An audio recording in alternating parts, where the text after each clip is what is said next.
How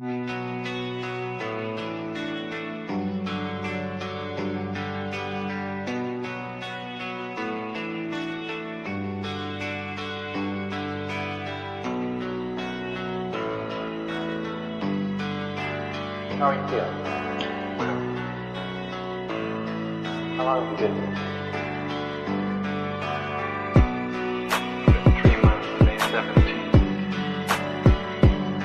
And what brought you? That's difficult to answer.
I'm not clear.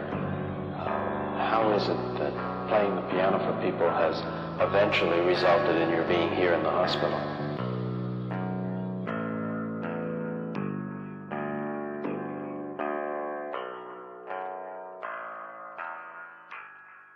That's difficult to answer.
this the end?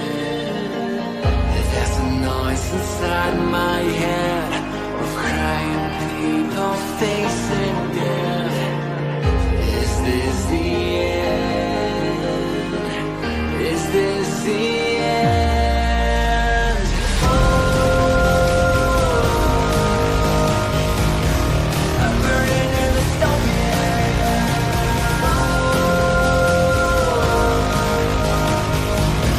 There's no place to hide.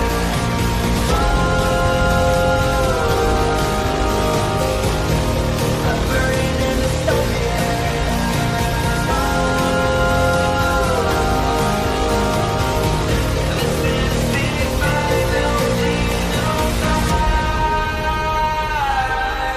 What have we done to the world?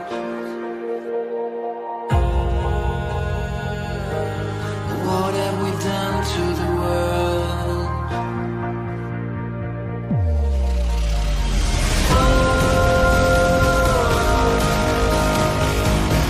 I'm burning in the stone.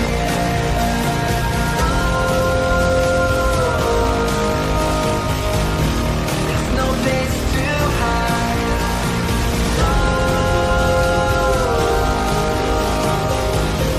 I'm burning in the stone.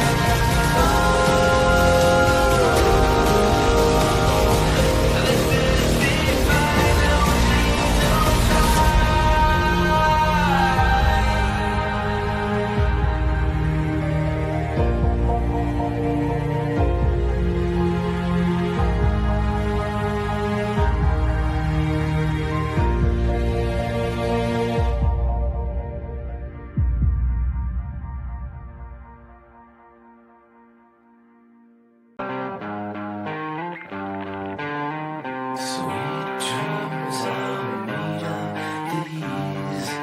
Who am I to disagree? Travel the world and the seven seas. Everybody's looking for something. Some of them want to use you. Some of them want to get used by you. Some of them want to use you. Some of them want to be out you.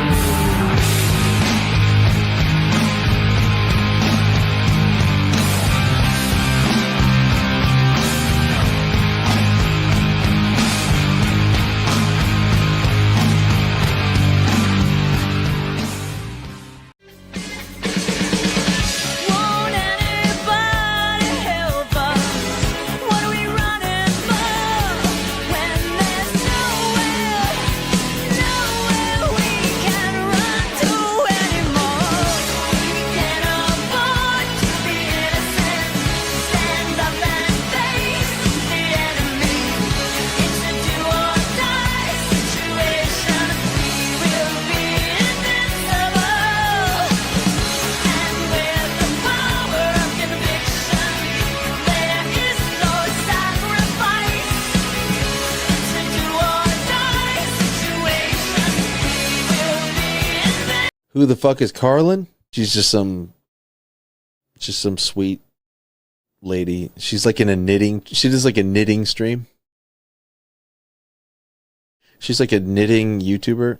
She does knitting.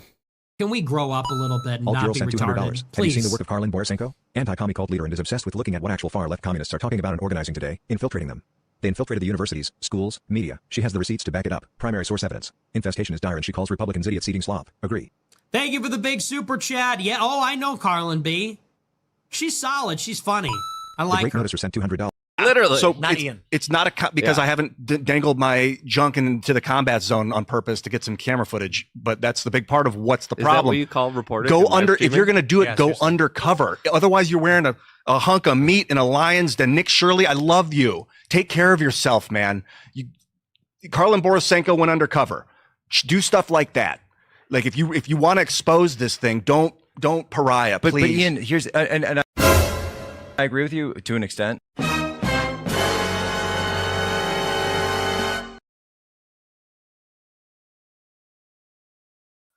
What's up, guys? What's up? What's up? Happy Friday. I am so sorry to be late, but I literally could not figure out what to watch today. I couldn't figure it out. I was like, do we just go completely stupid and watch? Because on Fridays, we usually do something a little bit lighter, right?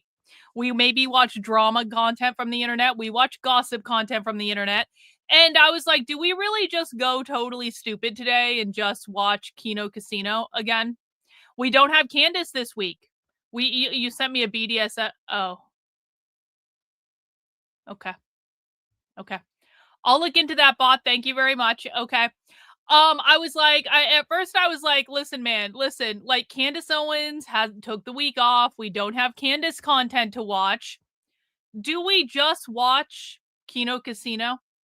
Do we just do that? Do we just go there? Do we just allow the foolishness? Oh, it's in my replies. Oh, thank you, bot, for posting about a BDSM conference in my replies. Thank you. You guys know I have the most professional community on the internet, right? You guys know that not only am I the most professional streamer that has ever streamed on the internet, I also have the most professional community on the internet that's posting about BDSM conferences in my replies on Twitter. Okay. Thanks, bot. Appreciate it. Hey, Trendlin. This is the video we should have been watching today, but no, Karlyn had to be a poo and actually do good work today. Listen, Trendlin was basically as soon as I woke up this morning, which may have really been afternoon if I'm being honest about it, but as soon as I woke up, Trendlin starts blowing up my fucking phone with all of this crazy shit. And this is typical Trendlin behavior. And I love her for it. I'm not complaining about it or anything. I actually love it when Trendlin, the very first thing I see when I open my eyes in the morning is Trendlin texting me crazy shit about her son going to the Dominican Republic to get laid or something. And I'm like, Trendlin, what the fuck is even happening right now? Trendlin, I have not had coffee yet. I can't handle this right now. And then Trendle was like, Karlyn, isn't it afternoon where you are? And I'm like, well, so what? So what? Okay, so what if I work really late at night and then I sleep to whatever fucking time I feel like sleeping? That still doesn't mean I have coffee when you're trying to blow up my phone about shit. But what Trendlin wanted to watch, of course, was Andrew Wilson on the Whatever podcast. And I'm sorry, Trendlin, I have to draw the line. I have to draw the line. I don't want to watch the Whatever podcast. And Andrew Wilson is an asshole. And Andrew Wilson has been nothing but a dick to me. Even though I offered to debate him. Andrew Wilson is like, I'll debate anyone. I'm the debate king of the internet. And then I say, okay, Andrew, I will debate you on all of these topics. And he's like, you're stupid and not relevant. And then he has this whole fucking meltdown on Twitter. And it was really disappointing. I wanted to test my leftist debating chops against the king debater of the internet. And the king debater of the internet was afraid to debate me because he knows I know these topics better than he does. He knows I'm like a fucking encyclopedia with this stuff. He knows I would kick his ass without even trying very hard because Andrew Wilson is used to only debating stupid college liberals on the Whatever podcast. But I actually did think about it. I actually did think about it for a moment. I was like, should we just really watch the Whatever podcast? And I said, no, Karlyn. Nope, you're not doing it. Nope. NFL Guru, thanks so much for the super chat. The things done to your like button are not only not safe for work, but not polite dinner conversation either. Here's for money for purses. Hey, thanks, bro. Can't wait for Spy Stream. Yeah, we will have some Spy Streams coming up in the next week, possibly even on Sunday. Just saying. Anyway, so I decided we aren't watching the Whatever podcast. And then I was like, do we watch two retards debating about communism? Should we watch two retards debating about communism? Has anyone actually watched this? Has anyone actually watched the debate? When did this actually happen? A week ago? Has anyone actually watched the debate between Jackson Hinkle and Sneeko about communism?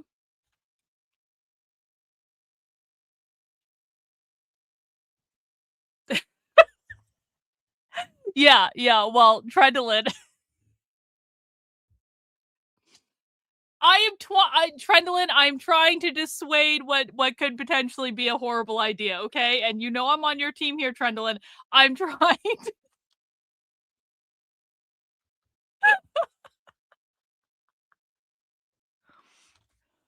Whose son hasn't gone to the Dominican Republic to try to get laid, Trendlin?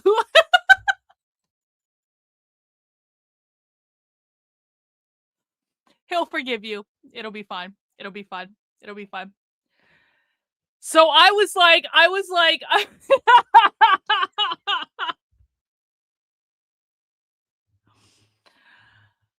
so I was like, do we watch two retards debating about communism? This is what happens. This is what happens when Trendlin blows up my phone when I haven't even had coffee in the morning. This is what happens, guys. This is what happens. Yeah, yeah.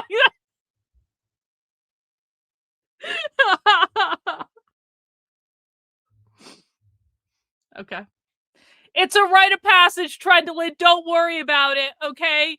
Yeah, we could have talked about the royal family. We could have talked about Andrew, former Prince Andrew, getting arrested on his birthday, not for doing anything with underage girls, because God forbid they arrest anyone for that. For sharing confidential information with Jeffrey Epstein or something. We could have talked about that. We could have. And then I even debated watching this. I did, because but like here's the thing. I actually do like Elijah Schaffer, and the shit that Elijah Schaffer is getting dragged through on Twitter right now, or has been getting dragged through. What is it, for like weeks now? They've been I actually do have an affinity for Elijah Schaffer. It's stupid. It's nonsensical. I don't know why. I don't necessarily think he's a good guy. I don't even necessarily think he likes me. I've just always had a soft spot for Elijah for some reason. And like, I was like, with all of the stuff that Elijah's getting dragged through on Twitter, I legitimately think it's a ridiculous attack on him, to be honest. Like, his private life is his private life, and you know, whatever. There are kids involved in it, and the whole thing is very weird. But like, yeah, it is funny though. I have not watched Sydney Watson in years, I don't think. And now all of a sudden, this video is getting recommended to me all the time. And I'm like, well, I think we kind of know what Sydney was going to say about this, but Sydney did do a show with Elijah for a really long time. And the thing of it is too, I don't know if I want to listen to a woman whine for, how long is this video? 40 minutes? I just don't know if I want to listen to Sydney Watson whine for 40 minutes is the thing. Also, I do have an affinity for Elijah, even though, like, you know, I'm sure he's made fun of me and he doesn't really care and all that stuff. What video got removed for violating YouTube's terms of service? Chicken Spawn, what did you just post in the chat? Because it got removed for violating YouTube's terms of service. I don't know what that was. Anyway, so we almost watched this video, and then I was like, no, I don't want to. And then, did you guys know what I found? Check this out. This is actually a cool video. We're going to watch this maybe like next week or something. Look at this. This is Reagan. You're going to fucking love this. Look, pink triangle. There it is. This is, guys, do you know what this is? This is the ACT UP movement on Phil fucking Donahue. This is the ACT UP movement on an episode of Phil Donahue. Back from what, the early 90s or something like that. So we are definitely going to watch this video. I probably next week sometime. We have to go back and watch this. This is an incredible find. And so I'm really, really excited about this. They're like, they were going on the Phil fucking Donahue show. Like, how fucking crazy. We will absolutely watch this at some point. But I was like, you know what? No, it's not long enough. It's not long enough for a happy hour stream. Happy hours are several hours of frivolity and fun. And so then I was like, okay, well,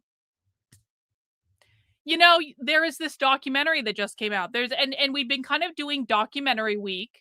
We've watched several documentaries this week, and people really like the documentaries, and people are really responding to the documentaries.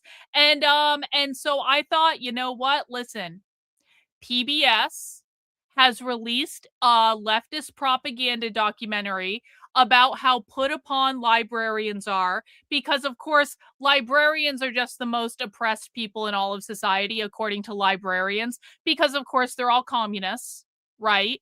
Everyone knows that. The library is literal communism. Do you guys want to know why there are so many fucking leftist librarians and why communism and leftism has taken over the entire profession of librarianship? Because libraries are the original communism. Libraries are from each according to their ability, to each according to their need. Libraries are not just about books, guys. Libraries now distribute all sorts of things like home goods and vacuum cleaners and all this, and videos. If you still have things you can watch videos on, like Blu-ray discs, like whatever. I don't even know people who have those, but libraries distribute that stuff. Libraries are the epicenter. It is a manifestation of communism in real life. Libraries have zine collections where they curate leftist propaganda. Librarianship as a profession is completely controlled by leftists. And of course, several years ago, the Moms for Liberty, because they don't understand what the fuck is going on, made trying to ban books out of libraries like their number one issue in the world. And does everyone remember? And I just want to say, I was against the book banning bullshit literally from the very beginning. Literally from the beginning of when Moms for Liberty started pushing this shit back in 2021, I said, this book banning bullshit is a horrible fucking idea. It's not even going to work anyway. It's going to totally derail us. It's going to become a center point of leftist like outrage. And actually, they're going to be right about it. And yep, I said it was a bad fucking idea from the very, very, very beginning. And then, of course, I was attacked by conservatives all over the internet, and they said, you just want kids to have access to sexual material. And I was like, all right, retards, all right. And then tens of millions of dollars. Does everyone remember this? Tens of millions of dollars got dedicated to the Moms for Liberty campaign to get all the books they don't like banned out of libraries. And guess what, guys? It didn't fucking work. All of the same books that were in the libraries then are still available in libraries now, I promise you. The left has now used book banning in order to get more people on their side and to radicalize more people. They've actually ended up producing more of the books that people don't like, that of course conservatives have no fucking idea about, because they don't actually keep up with what the left is doing in the real world. They just react against all of it. And now librarians have a whole PBS produced documentary where they are lifting themselves up as the put upon people on society, the poor oppressed librarians, when in fact the librarians have been using the libraries and our taxpayer dollars to push leftism for probably ever. And no one ever noticed. Hey, W's to Cynthia. 10 gifted channel memberships. Cynthia, you rock. Thanks so much for that. So where I landed is that we're going to watch this stupid documentary that PBS produced about the communist librarians complaining about being put upon by book bans. And I want everyone to recognize that this is a piece of propaganda. What we are watching today is a piece of propaganda. And don't be fooled by the fact that it was produced by PBS, because we all know that PBS was run by a bunch of leftists, and now they've been defunded, right? Haven't they been defunded? Am I making that up? Thanks, Latrina, for the super chat. Odds of infiltrating local library board with true motherfucking patriots and eventually ousting commies. Give it to me straight, Dr. B. 0. 0. The odds are 0, Latrina. The odds are 0. And the reason the odds are 0 is that librarianship as a profession is so completely corrupted and so controlled by the far left. You have no hope. There is no hope there. There is no hope. I'm really sorry. Listen, man, I was one of those people that I was reading when I was I was reading from a really young age. I've always been one of those people. I was one of those kids that always had, yeah, we're still going to do Occupy libraries. We're still going to do that. That is on the list. But the anti-ICE activism stuff kind of took over the first month and a half of the year. Anyway, I was one of those kids that always had my nose in a book. I was one of those kids where I would be reading books when I was in class in school, and the teachers would have to take away the books I was reading because they didn't think I was paying attention. But of course, their classes were just too fucking easy, and I didn't really need to listen to them to be able to get an A in the class. But of course, that doesn't matter because we have to pretend when we're in school, like whatever. Anyway, I love libraries. I think libraries are the fucking best. I love going into libraries like pretty much anywhere and like looking around and poking around into all the old books and the collections and things like that. That's genuinely one of my favorite things to do. Librarianship as a profession is completely corrupted and completely controlled by far left activism. They control all of the libraries, guys. I'm not going to say there are no librarians that are not leftists, but there are very, very, very, very, very, very few. And the thing of it is even if you get onto library boards, and this is the same thing with school boards, by the way, you can get onto all the fucking library boards that you want.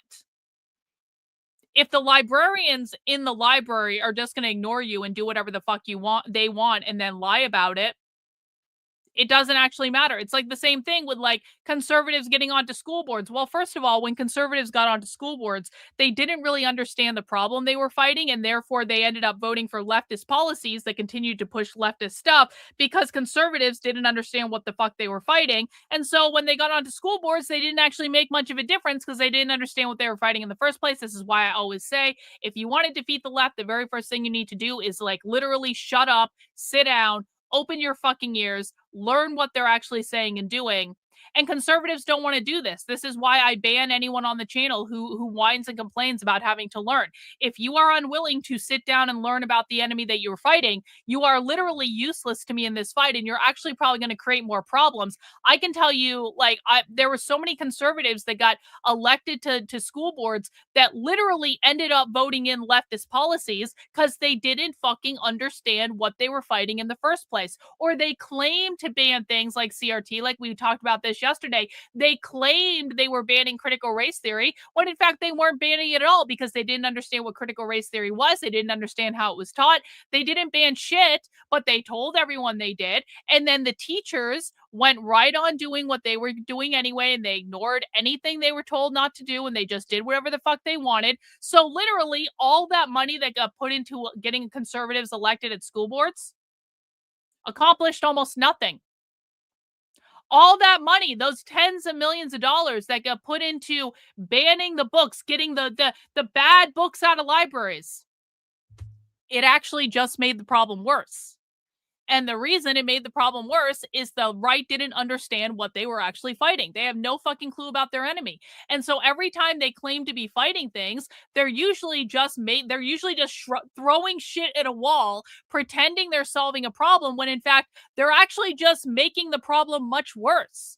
But then they go out to their audience and they say, we win, we won, we're winning, the left is losing. No, they're actually not. They're really not. They're only winning because you guys don't know what the fuck you're doing. Anyway, so we're going to watch this propaganda documentary about communist librarians whining about book bans.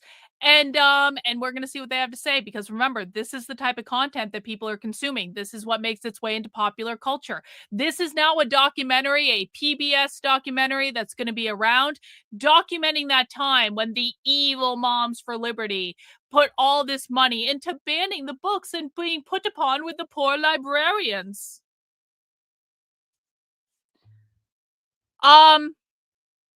Well, the problem, Latrina, again, is that it's not enough just for you yourself to understand something. You have to have many people around you who also understand. So if you think that I'm very sorry to break hearts here, but this is a problem that conservatives allowed to fester for decades and decades and decades and decades and decades. Latrina, you're a smart lady, right? If you gain 500 pounds, Are you going to be able to lose that 500 pounds overnight? You gained that 500 pounds over the course of years and years and years of not eating correctly, being sedentary, making horrible decision after horrible decision after horrible decision after horrible decision. And all of those horrible decisions over the course of probably decades led to you weighing 500 pounds. And then you wake up one day and you're like, wow, this sucks. I need to fix this problem. I guess there would probably be a plastic surgeon somewhere that would be really irresponsible just to liposuction it all out of you. And I guess you could do that. But if that's not going to happen, then you cannot lose that 500 pounds overnight. You can't lose that 500 pounds in 3 months. You can't lose that 500 pounds in a year. This is going to be a multi-year long effort with very consistent behavior showing up over time to get you to lose that much weight, because that's just the reality of what happens when you allow a problem to fester and you keep making bad decision after bad decision after bad decision after bad decision. You can't just wake up one day and go and fix the problem. It takes time, it takes concerted effort, it takes a lot of fucking patience. And so how long is it going to take? How long is it going to take for us to wake more people up to the fact that they've been lied to by conservative media? How long is it going to take us to build a movement of people who are going out there and telling right-wingers who don't want the left to win, you are being lied to by your media, and here is what you need to know? Right now, the conservative right is continuing to make bad choice after bad choice after bad choice after bad choice after bad choice after bad choice when it comes to dealing with the left. All of those bad choices that they're making are being reinforced by conservative retard influencers. There's not enough people out there telling them, stop making bad fucking choices. That's step one. Stop making bad fucking choices. Now, you've been listening to my content for a while. That, in my opinion, is a very good choice. But I am a very, very, very small fish on the internet, in the internet pond. I'm not relevant in conservative media. I'm not someone that goes viral on Twitter. I'm not someone that people listen to because I tell them things that are inconvenient for their narrative and they don't like to hear it. And then they make some sort of excuse about my looks or my weight or my tone or any of these things. But really, it's that I'm not giving them the information and the talking points they want. And so they ignore it outright, which we all know is true. If I was giving them all the talking points they wanted, I would be much more famous and much more, powerful than I am. But that's just the way it is. I insist on telling the truth. That's not a way to get famous on the internet. So you can give it a try. If you want to go to try to take over your library board and see what happens, go give it a try. But what I suspect is going to happen is you're going to realize it's really not that simple, and it's much harder than that. And you're going to find yourself fighting with conservatives more than you're going to find yourself fighting with communists. This happens all the fucking time. One in my chat, if you find yourself fighting more with conservatives than you do with leftists. 2 in my chat if you fight more with leftists than you do with conservatives. 1 in my chat if you find yourself fighting more with conservatives than you fight with leftists. 2 in my chat if you find yourself fighting with leftists more than you fight with conservatives. That is a giant chat full of ones. Almost every single, and the people who are answering 2, by the way, are not even people who consume my content regularly, for the most part. That is a giant fucking pile of ones. That is a giant pile of people who spend more of their time trying to show primary source evidence to conservatives who don't want to fucking hear it than they do dealing with the left. And I've said this time and time and time and time and time again. In order to defeat the left, we need to go through the right. The only path to defeating the left is to go through the right, to go through the GOP, to go through conservative retardation to basically burn it all to the ground. And I don't think I'm the only one saying this. Nick Fuentes is saying this. Owen Schroyer is saying this. I think increasingly Harrison Smith understands this. I think he understands what's going on with them not fucking listening. How many people right now are saying it's the fucking GOP and the fucking conservative magatards that are actually the biggest problem we have in gaining any real progress? The only path that we have is to go through them, steamroll them, gatekeep them the fuck out of the movement, silence them if they are unwilling to learn. We need an army of people every time some conservative, like with followers, is saying stupid shit, to be literally telling them, shut the fuck up and stop lying to your audiences.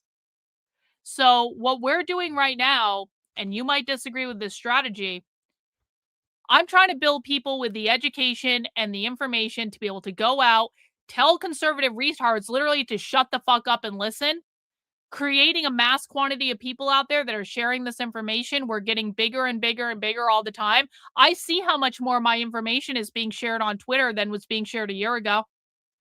We're only growing, but this is a long slog. And there are many, many, many different factions right now that understand that the only way to solve this problem is to go through the fucking conservative right and the GOP. That at some point we are going to coalesce and there's going to be people who understand what's required. And what is required is to burn down the fucking conservative establishment. They are never going to help us solve this problem. They have proven that over and over and over and over and over again. They do not listen. They are not capable of learning. They're obsessed with fucking Israel. They're obsessed with making everything about the Democrats when it's not. They lie to their audiences all the time. They misinform millions of people. We need to burn them down. Figuratively, of course, we don't believe in violence.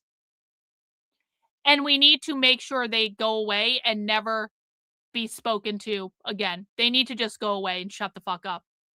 And until we do that, we cannot even begin to do what is required to deal with the problem.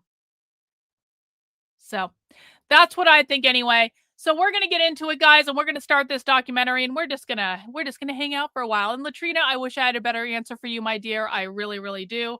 But what the fuck does this even say? Sorry, I don't think your content will be for me. I don't and never have used pronouns in my... These are conservatives right here. I don't use pronouns and never have in my life. In my day, men in dresses were cross-dressers and immigrants actually assimilated. Guys, this is an example of exactly the type of conservative retardation that I was just talking about. People like Red State Mike need to be silenced and shamed until they shut the fuck up and go away. And you're going to get banned from my channel, bro. Like, don't worry about it. Like, you're new here. You don't even know what the fuck is going on. People like this need to be silenced and shamed so that they never speak again in public. And until we are willing to do that, until we are willing to tell the fucking retards on the right, no. You deported him already? Thank you. Thank you. Until people are willing to do that, the left is going to continue to win, and we're going to continue to get steamrolled and, whatever. So let's dig into this documentary, guys. I know I made this sound oh so appealing. I know I made it sound oh so appealing. Let me just get this up here. We are watching a documentary produced by PBS and Independent Lens. This documentary came out about a week ago. Banned books and the librarians caught in the political battle. The poor, abused, communist librarians. Remember, we are watching a piece of propaganda. We need to watch it with a detached sensibility to know that we're watching a piece of propaganda. We need to analyze it as a piece of propaganda, okay? Everyone get it? Please mount the like button if you would be so kind. Let's get this party started.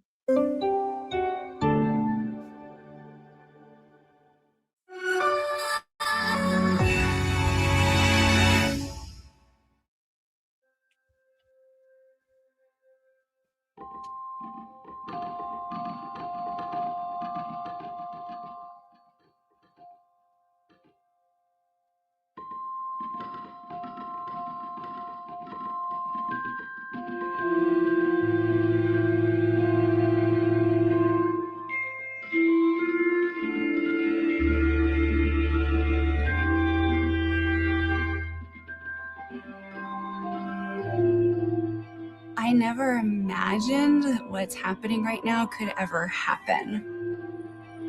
It didn't dawn on us. Fucking look at this. Fucking look at this. This librarian is like, I have to protect my identity as a librarian. Us that we would come under attack. Do you like people? Have you a real love of books and learning? You may well consider the vocation of a librarian. We just never imagined we would be in the forefront. We're not supposed to necessarily be seen and felt. We're stewards of the space, stewards of the resources. We're the stewards for the people.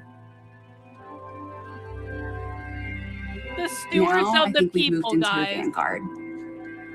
The vanguard. We Interesting have word. to be out in front telling the story. It's Wait. about Isn't that an interesting word choice? Hang on. now. I think we've moved into a vanguard. Hang on. I want this caption to come up. Again. Now, I think we've moved into. Why aren't they? Where the fuck? There it is. Isn't that an interesting word choice?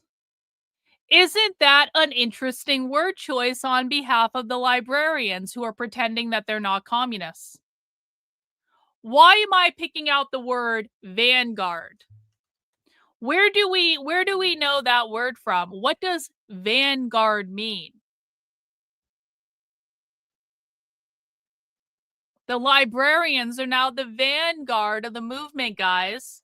That means they're the vanguard of the revolution. That means they are the group that is going to lead the revolution. In leftist speak, the vanguard group is the group to lead the revolution. The librarians see themselves as the vanguards that are leading the revolution. And if you didn't understand leftist language, you would have just skipped right over that and not even. This is what I mean when I say conservatives need to shut the fuck up and listen. The fact, like, conservatives would listen to this, they would have no idea what the word vanguard means or why it's one of the most important words probably in this entire documentary that we're going to watch. Because the fact that a librarian got up and said, we are now the vanguard, that is a very big deal on the left. That is an important word on the left. It's not an important word on the right. And so if you don't know what you're listening for, if you don't know how to speak leftist, if you don't know that that's a very important word for their little revolutionary movement, it goes right the fuck over your head. This is why you need to learn. Learning is not fun. Learning takes a long fucking time. There is no shortcut to learning. You just have to take the time to listen. Space, stewards of the resources. We're the stewards for the people. Now, I think we've moved into a vanguard. We have to be out in front telling the story. It's about us. Yo! Welcome to the cult, Easton. Appreciate it.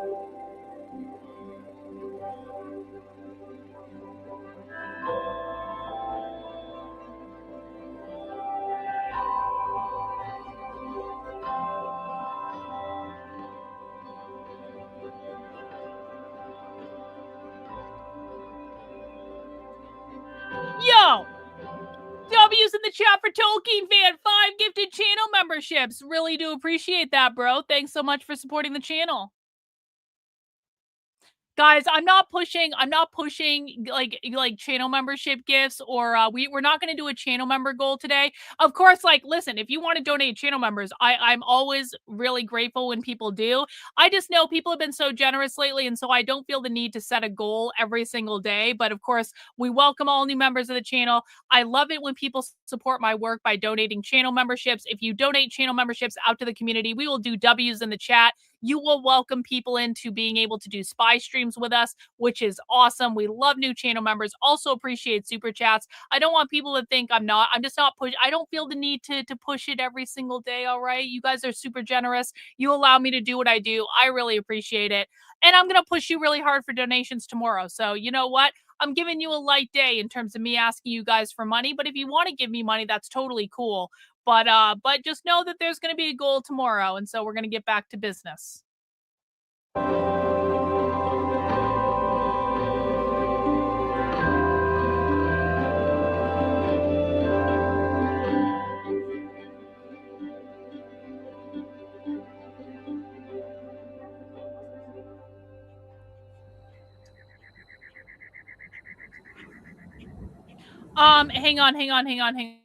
Hang on. I saw someone answer this in the chat, but I didn't see it when it came in. So spankers of, okay. I'm not reading your handle out loud. I'm sure you can understand why. Which video of yours would help understand the language the left uses? Since I'm a new member, I would like to know where to start. Excellent. I have a resource created just for you and anyone else who might be new to my content. Welcome. I'm really glad you're asking this question, and I'm glad you're interested. I'm going to call you SOS, okay? We're going to call you SOS. SOS, if you go over to my Substack, that is Karlyn, KARLYN.substack.com. I see Chicken Spawn just put the link in the chat. What I need you to do is go here. It says new to my work. And I need you to scroll down until you find the re-education master or the re-education class, an anti-communist introduction to the far left. This is a free 90-minute video that you can watch to get an introduction to the language of the left. And if you like that one, you can watch the 4-hour masterclass. Both of these just use videos from leftist trainings. So it's not me telling you things. It's me just showing you videos of leftist trainings, all put together in a nice little package to help you understand as quickly as possible what the language means. So that's where I would start. This is totally free. It is on demand. You can do it anytime you like. And I do appreciate you dropping by the channel and asking the question. Texas Republicans are launching an investigation into what types of books school districts have, specifically ones that pertain to race and sexuality. In a letter to the Texas Education Agency, lawmakers pointed to Texas districts that recently removed books from classrooms after parent complaints. Republican State Representative Matt Krause of Fort Worth sent this list of 850 books to a number of public school districts. We were right there in the crosshairs of this rising call. So we felt like everything that we did was being watched.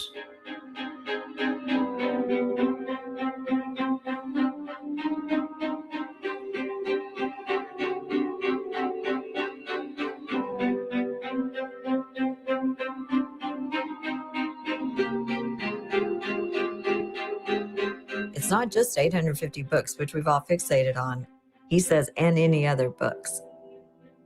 I'm just immediately angry because it's so obvious that he is targeting LGBTQ titles and authors of color and books about race and books about sex education. Yeah. I was told this wasn't happening in red states.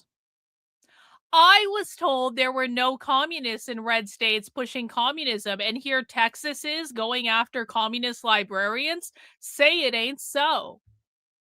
This was released like a week and a half ago.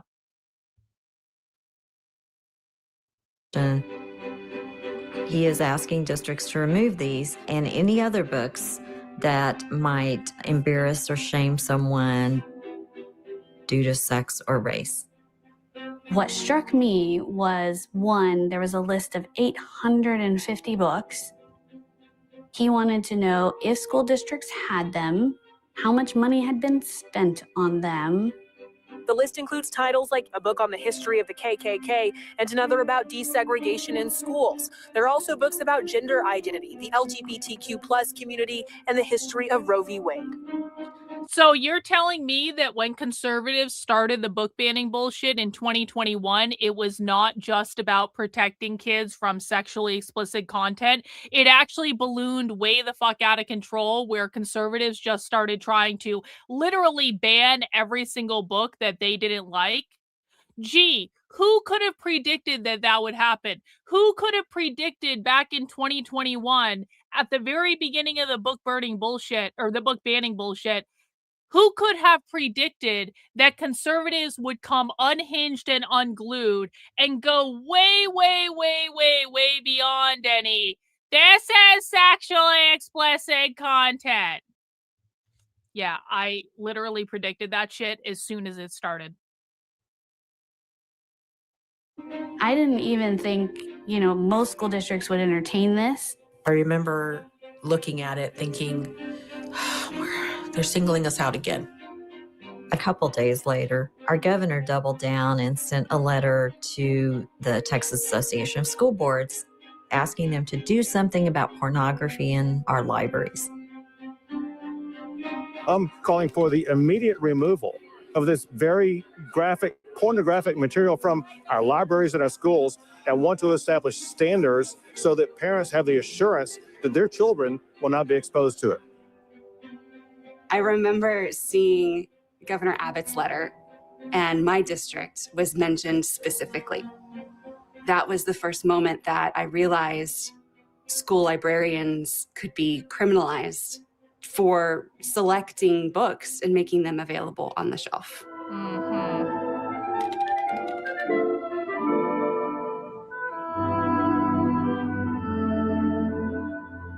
All books, Ulysses. I wonder what they say in all those books. Politicians are playing a very dangerous game when they try to make school libraries battlegrounds for their political war, because the only people that is going to hurt are our kids. Yo. This space. Murphy's Pool. Fancy seeing you here. Is everyone ready for a dad joke? Everyone ready for the best dad joke to be told all week? Why did a jaguar eat the tightrope walker? It was craving a well-balanced meal. Thanks, Murphy's Pool. Appreciate you. These resources, they're supposed to be this magical entry point to the world, to stories, to ideas. There it is. See it? Something they're saying in there. Where, Lilo? There's an A. Yep, that's an A right there. Sure would like to know what they're saying in there, though. Every letter's different.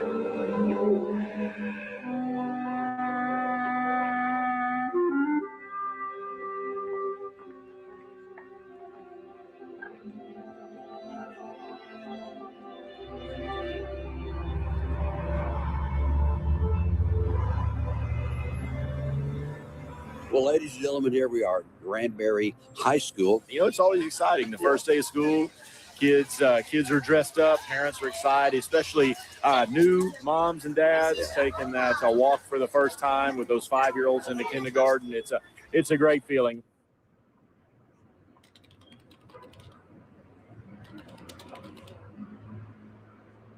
And I just want to point out the conservatives in the chat are already so distracted by the idea that sexually explicit books are a thing that they're going to focus all of their attention on the sexually explicit books and none of their attention on every other thing that happens, because anytime you say the word sex to conservatives, they literally cannot see or hear anything else other than that one thing that they don't like because they're all fucking obsessed with sex, and they can't see anything outside of that. And so they don't realize that by claiming they were trying to ban sexually explicit books and then trying to ban every single book politically that they didn't like, and then trying to put the Bible back into fucking libraries, they pissed everyone off and they lost any high ground that they may have had, and people stopped caring. Once you go beyond the very narrow scope, which is the only fucking thing that conservatives focus on, and you start trying to ban every single fucking thing that you don't like, it's like you lose any ability to actually make an intellectual argument. So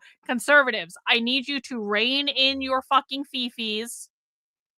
I need you to practice on expanding beyond the issues that you think are the most important thing that define every single fucking discussion that you guys have. I need you to start to understand that there is a bigger picture that exists beyond your fucking feelings, and to start engaging with the bigger picture.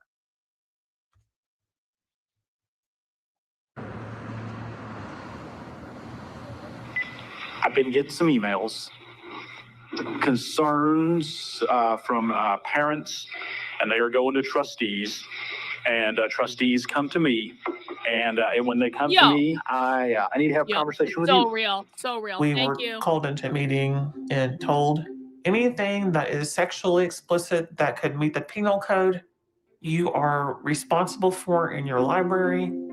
We're going to pull books off the shelves, especially the 850 books that were put forth by Representative House, and that'll keep you out of a mind, and that'll keep me out of a mind.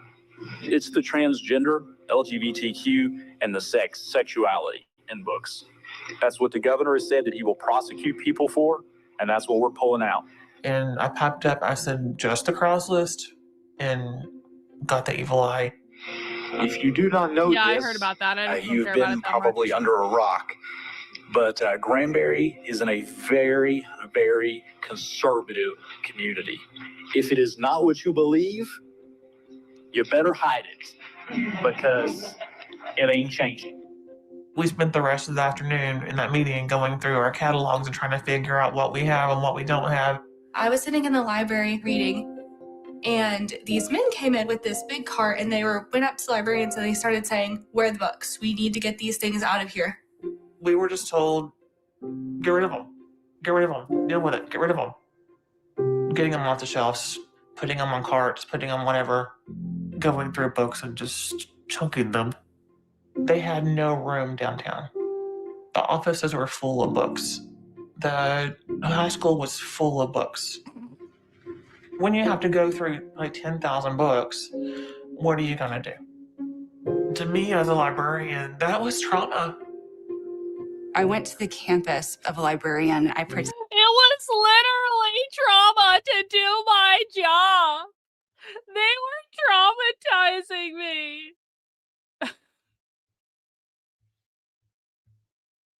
particularly feared for, and she took me into a closet.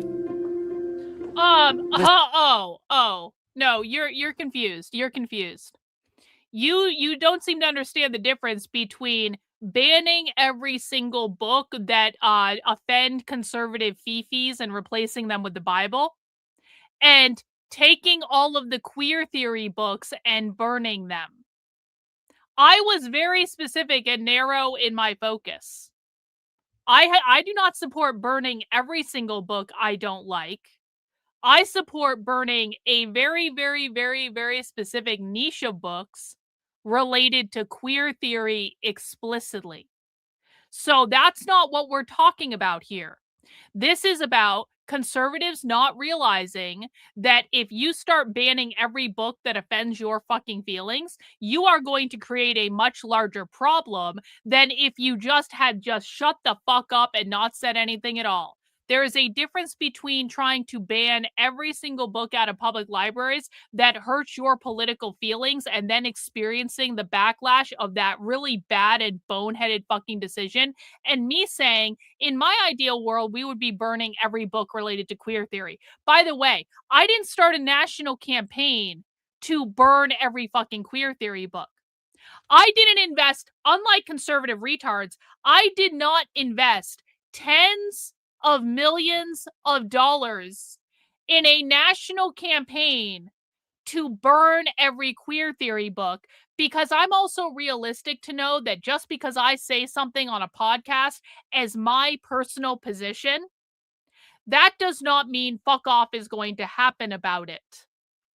Okay? Just because I express an opinion on my fucking YouTube channel does not mean I am taking all of this money and oh my God, you are far too stupid to be on my channel. I'm very sorry. You're just pushing conservative bullshit talking points. Far too stupid to be here. It's you, it's not us. Go away. Go back to the retard side of the internet.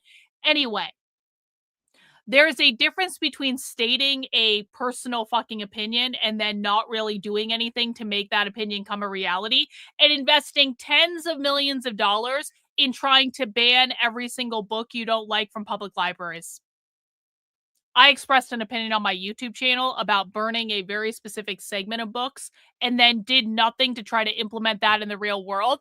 That's very, very different from what the fucking Mills for Liberty did. Very careful to let me know what I'm about to show you is behind 3 locks, so I feel like it's safe. The librarian unlocks each of those, and we get to the cabinets and open the cabinets. It's shelves and shelves of books. Harmless books. I just started putting them on the carts. I said, no. Every book that was on that shelf felt like a student that we were saying, we've got to put you behind 3 locks. We've got to hide you back here in the dark. Mr. Reed Harris, you wrote a book.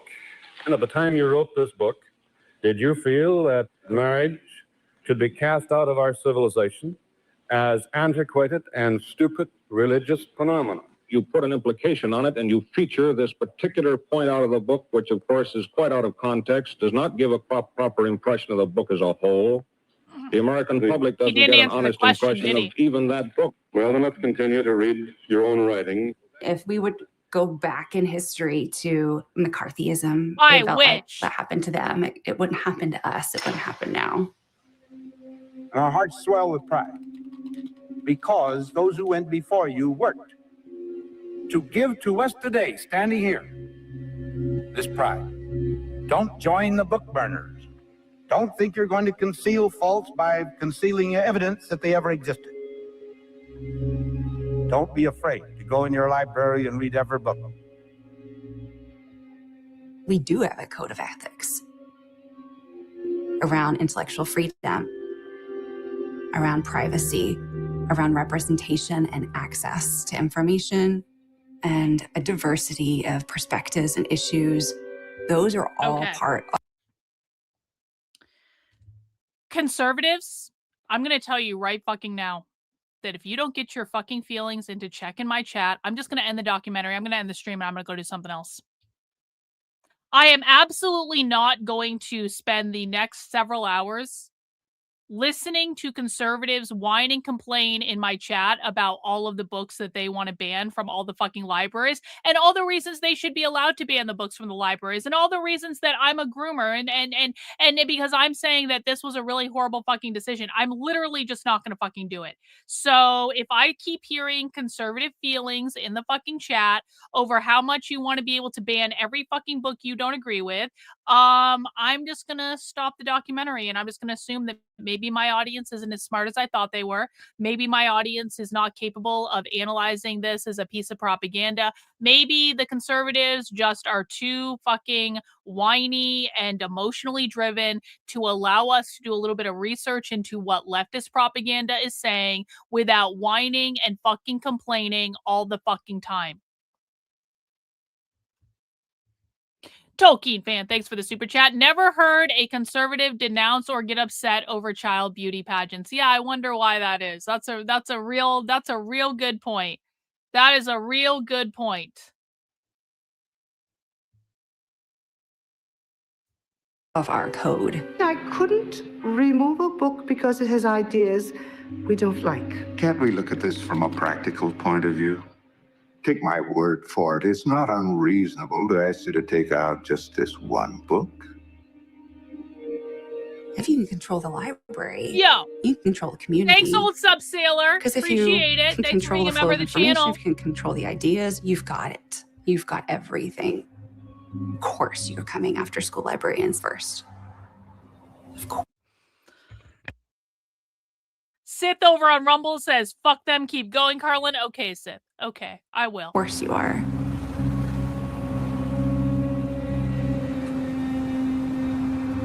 Texas leaders and parents continue to argue over what kids should be allowed to read in the classroom. And now we're hearing from a local librarian who says she lost her job because of it. Oh no! In Texas. That was my office. Oh! Old sub sailor! Bro! What a fucking legend! In with the 20 gifted channel memberships. Massive dubs in the chat for Old Sub Sailor. Old Sub Sailor also left me a super thanks earlier, which I really appreciate, bro. Old Sub Sailor also got a tattoo of a plague doctor, which is fucking awesome.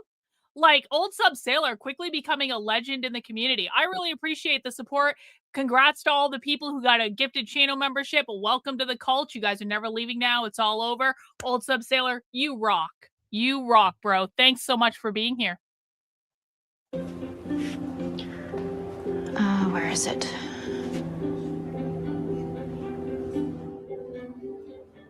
Oh! These are 2 books that I was asked to be removed, and I would not remove them.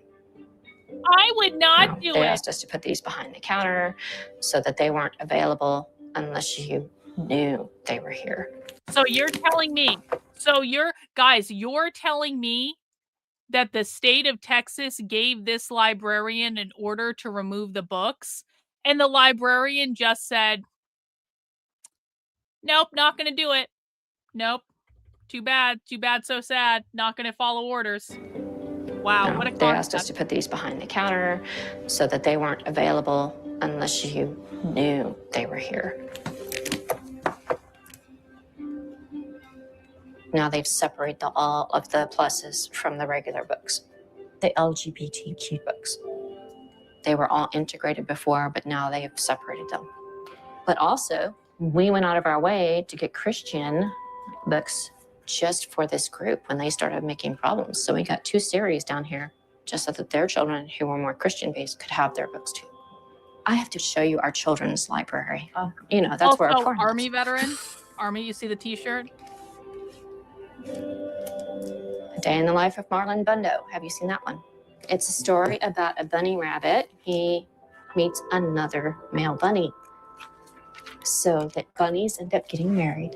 The male bunnies get married. They don't know that's here. They don't know it's there. Because they're just looking on their list.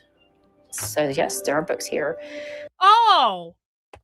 This librarian is expertly making a point that I tried to make to conservatives over and over and over and over and over again. Okay, allow me to explain for people who are new. Pop quiz for the chat. What is one of the top ways that the far left makes money that is directly related to the documentary that we're watching right now? What is one of the things that the far left does a whole lot of that makes them a lot of money that is directly related to what we're watching right now? I know. Thanks so much. They publish books. Book publishing.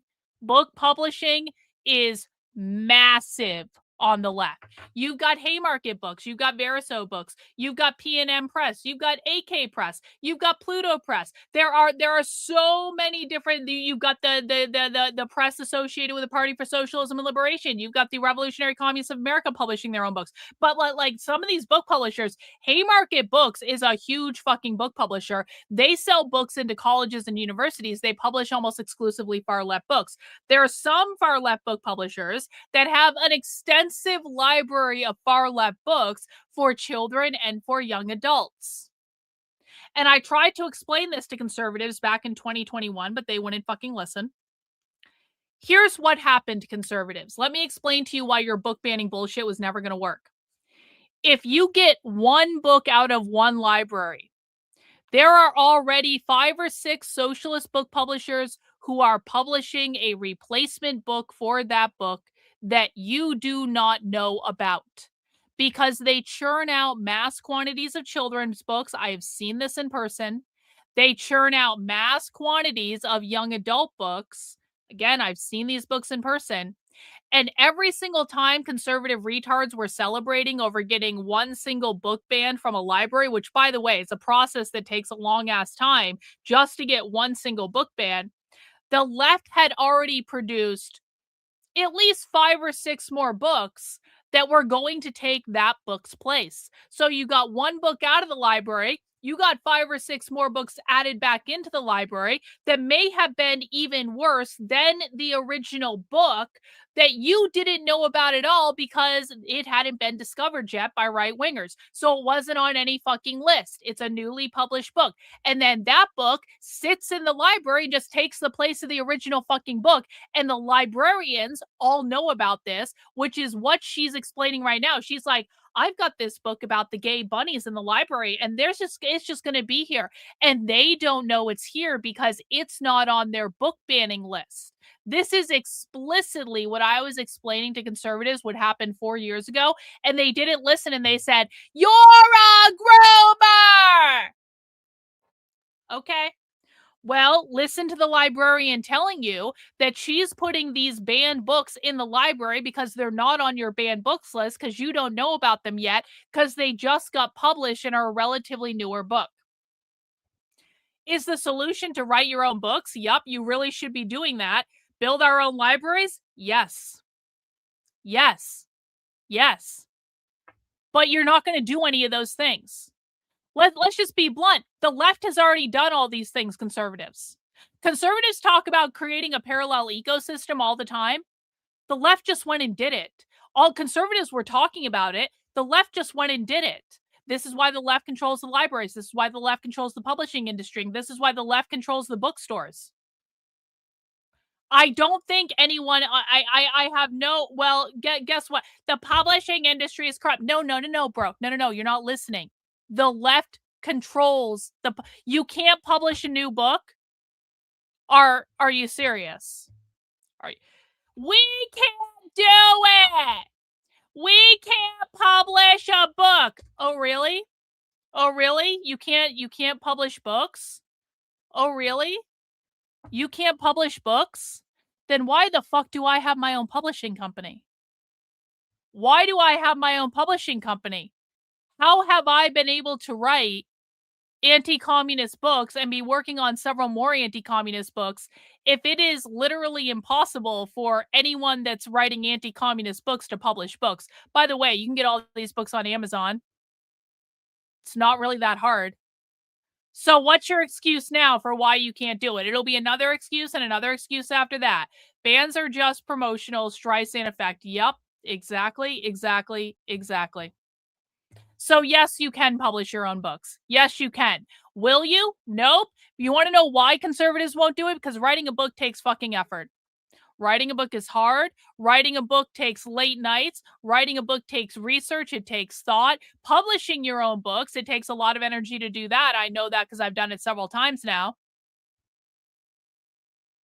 So there's no way conservatives are ever you can't, bro.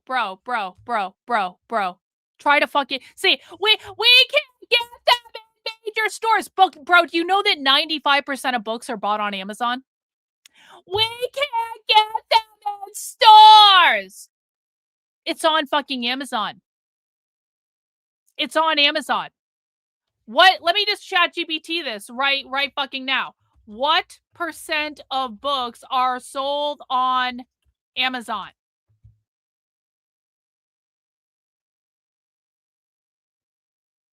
It's thinking. Hang on a sec. It's thinking.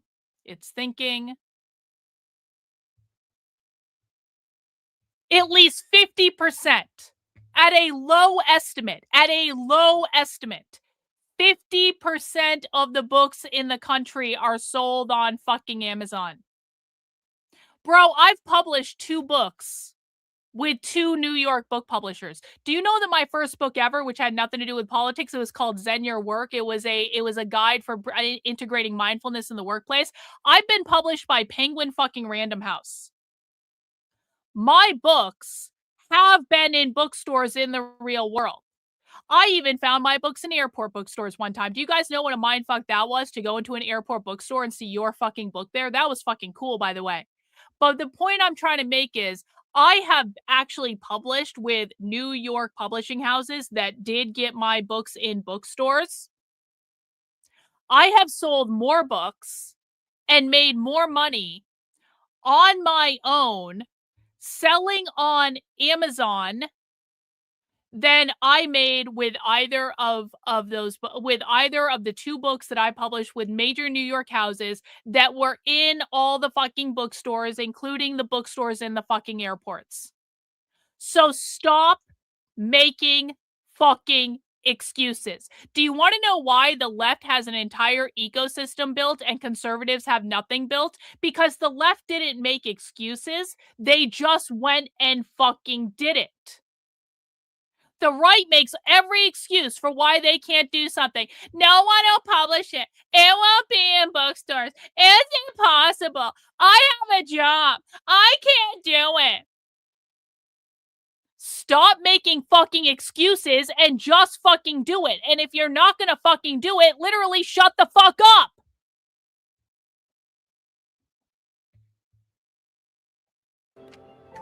They don't know that's here. Why don't they? Because they're just looking on their list. So yes, there are books here that they may not like, but they're here. This is the actual rules of the Llano County Library. Yeah, In no Republican. case should any book be Exactly. excluded because of Cynthia. race or nationality or the political or religious views of the writer. I followed these rules and I got fired for it. That's me when I was in the U.S. Army. Wow. When we take our oath to protect the country, it doesn't stop there. You protect the Constitution of the United States from attacks. Yeah. Both What happened to pull yourselves up by your bootstraps? Has anyone actually heard conservatives say this lately? Pull yourself up by your bootstraps. Do you know why they don't say it? Because they follow it up with, we have jobs. We have jobs. We can't pull ourselves up by our bootstraps. We have jobs. The left doesn't have jobs, and that's why they can do all this stuff. But we have jobs. External and internal. Did you know this book existed? Everybody's afraid to say what these people are acting like. But if you read history, you know what they are acting like. It says, no to decadence and moral corruption. Yes to decency and morality in family and state. You do well to commit to the flames the evil spirit of the past. This is a strong, great, and symbolic deed. Exactly, Leslie. Exactly. 100%. Eines überspitzten jüdischen Intellektualismus ist nun zu Ende. Und der Durchbruch der deutschen Revolution hat auch dem deutschen Weg wieder die Gasse frei gemacht. Holocaust! Lightning bolts! A lot of the books that he burned were not just... It was a happier time. It was a happier time. Look at that. Should I put that on a t-shirt? I kind of want to put that on a t-shirt if I'm being honest about it. I really do. I really do. It was that. Can I get a round of lightning bolts in the chat, please? Thank you. A lot of the books that he burned were not just the Jewish authors. They were the LGBTQ+. They were those authors that they burned.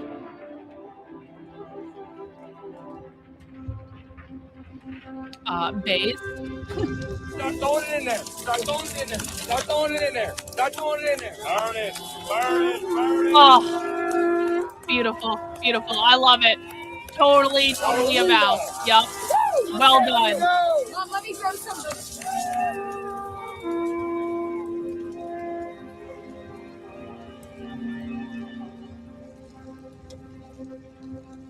Yeah, make fascism great again.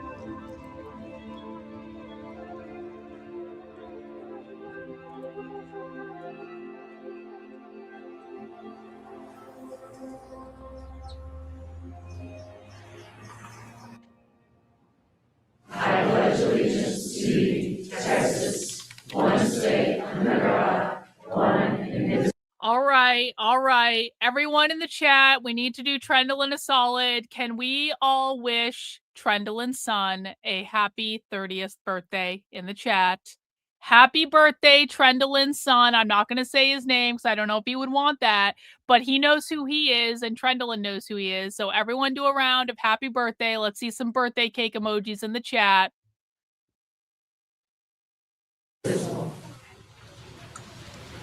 I do want to clarify a couple of points on behalf of the district. As you know, Texas education is the responsibility of the state, which essentially makes Governor Abbott our CEO. I want to start this out simple. The job of the superintendent and the school board is to not only protect the students in this district, but to make them feel like they have a place in this community. But I got to tell you, from what I've seen so far, you are failing at your job.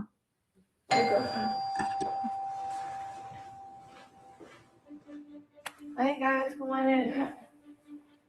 We've all read Fahrenheit our freshman year, and we talk. Did you see the name of one of those books? Hang on. Unpregnant. Unpregnant. Wow. We've all read Fahrenheit our freshman year, and we talk about the scariness of book banning. Literally on the windows of our library. That's our library has a big windowed wall.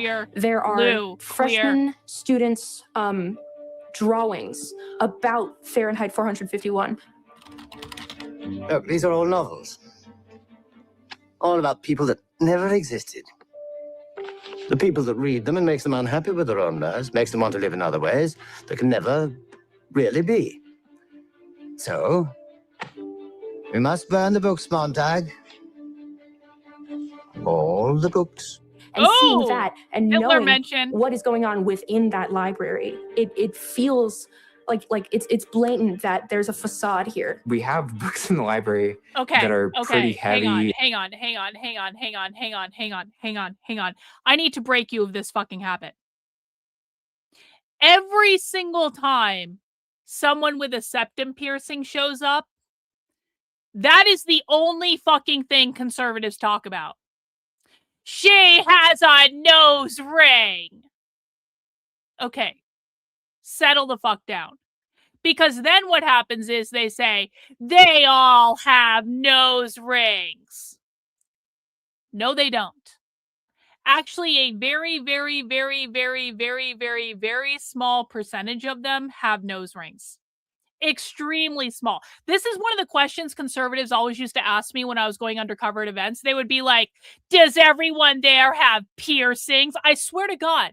And it's such a bizarre question because I actually do have tattoos. I actually do have fucking piercings. You guys don't see it.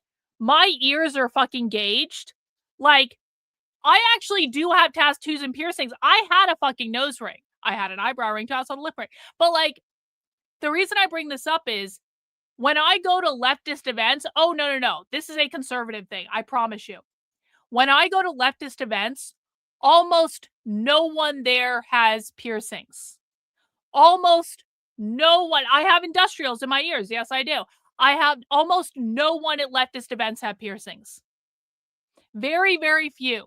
Now, some of them do, but like, conservatives seem to think that the best way to identify leftists is because they have a body piercing or they dye their hair. And I'm like, not actually true at all. In fact, how many people have we already seen in this documentary? There was one with a nose ring, and what happened? Oh, there's the nose ring. They all have piercings. It's like this conservative obsession with retarded shit that doesn't fucking matter is distracting from the overall picture. This happens literally every single time. Every single time I post a video and one person in it has a nose ring, and by the way, there are 15 other fucking people in the video and none of them have piercings, but the one person does, you should see the amount of replies I get saying, they all have nose rings. It's like, oh my God. You're literally watching a video where they literally don't all have nose rings.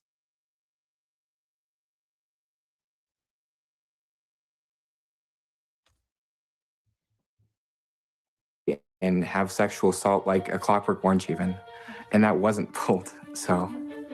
Yeah. Had I not picked this book up, Thanks so much for the super chat, Cynthia. Fahrenheit 451 by Ray Bradbury is not solely about communism, but it's a deeply influenced by Cold War era fear of communism and the McCarthyism that gripped the U.S. in the 50s. Why they use that? I mean, it is a great book. I mean, honestly, like I understand the context of it, and I understand we're fans of McCarthy, and I understand McCarthy was right about far more than he was wrong about. I understand all that. But I do love Fahrenheit 451. I think it's a great book. And I love dystopian books like that. I love this sort of shit. And you know, it is what it is. But they use it like they use everything. They use it just like a tool like they use everything else. Really appreciate the super chat, Cynthia. You rock per usual. I don't think I would be sitting here now. If it's a cis straight white male or female, well, it's no issue. But as soon as you've got any kind of diversity, kind of like they're queer. Person, no nose ring, by the way. Stop the censorship in our district. Wake up to the reality that we are all different and we should all embrace each other with love, not blatant hate.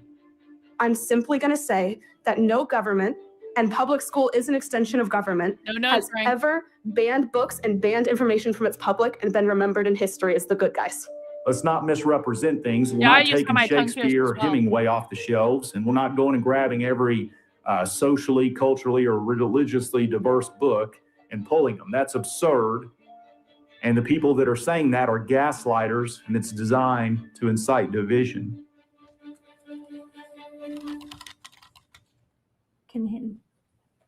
I might need somebody else to help me. I need to pass these out. Maybe somebody else to help Karen.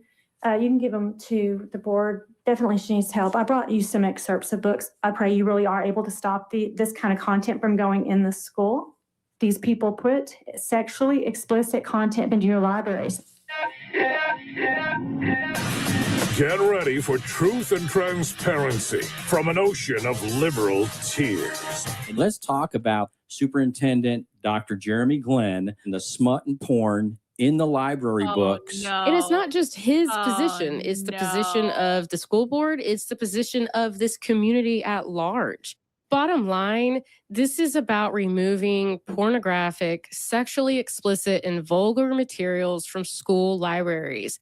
I want you to know this. Tonight, I'm going to go home and I'm going to get a great night's sleep because unlike you, I've actually read what's in those books, and I'm proud that they've been removed from our shelves and we've made the right decision for kids.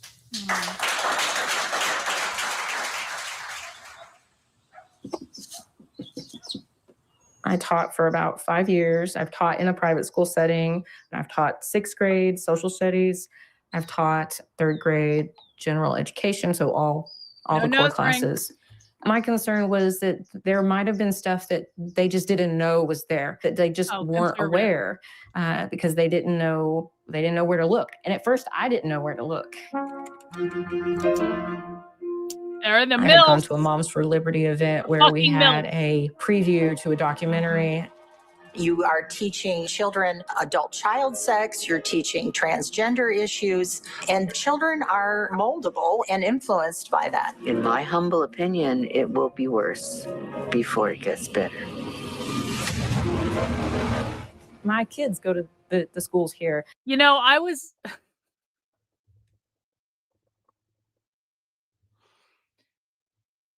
So for people who don't know, I was one of the early people speaking out against critical race theory. And so I was very kind of like known in that space at this time period. This is back in like 2021, right?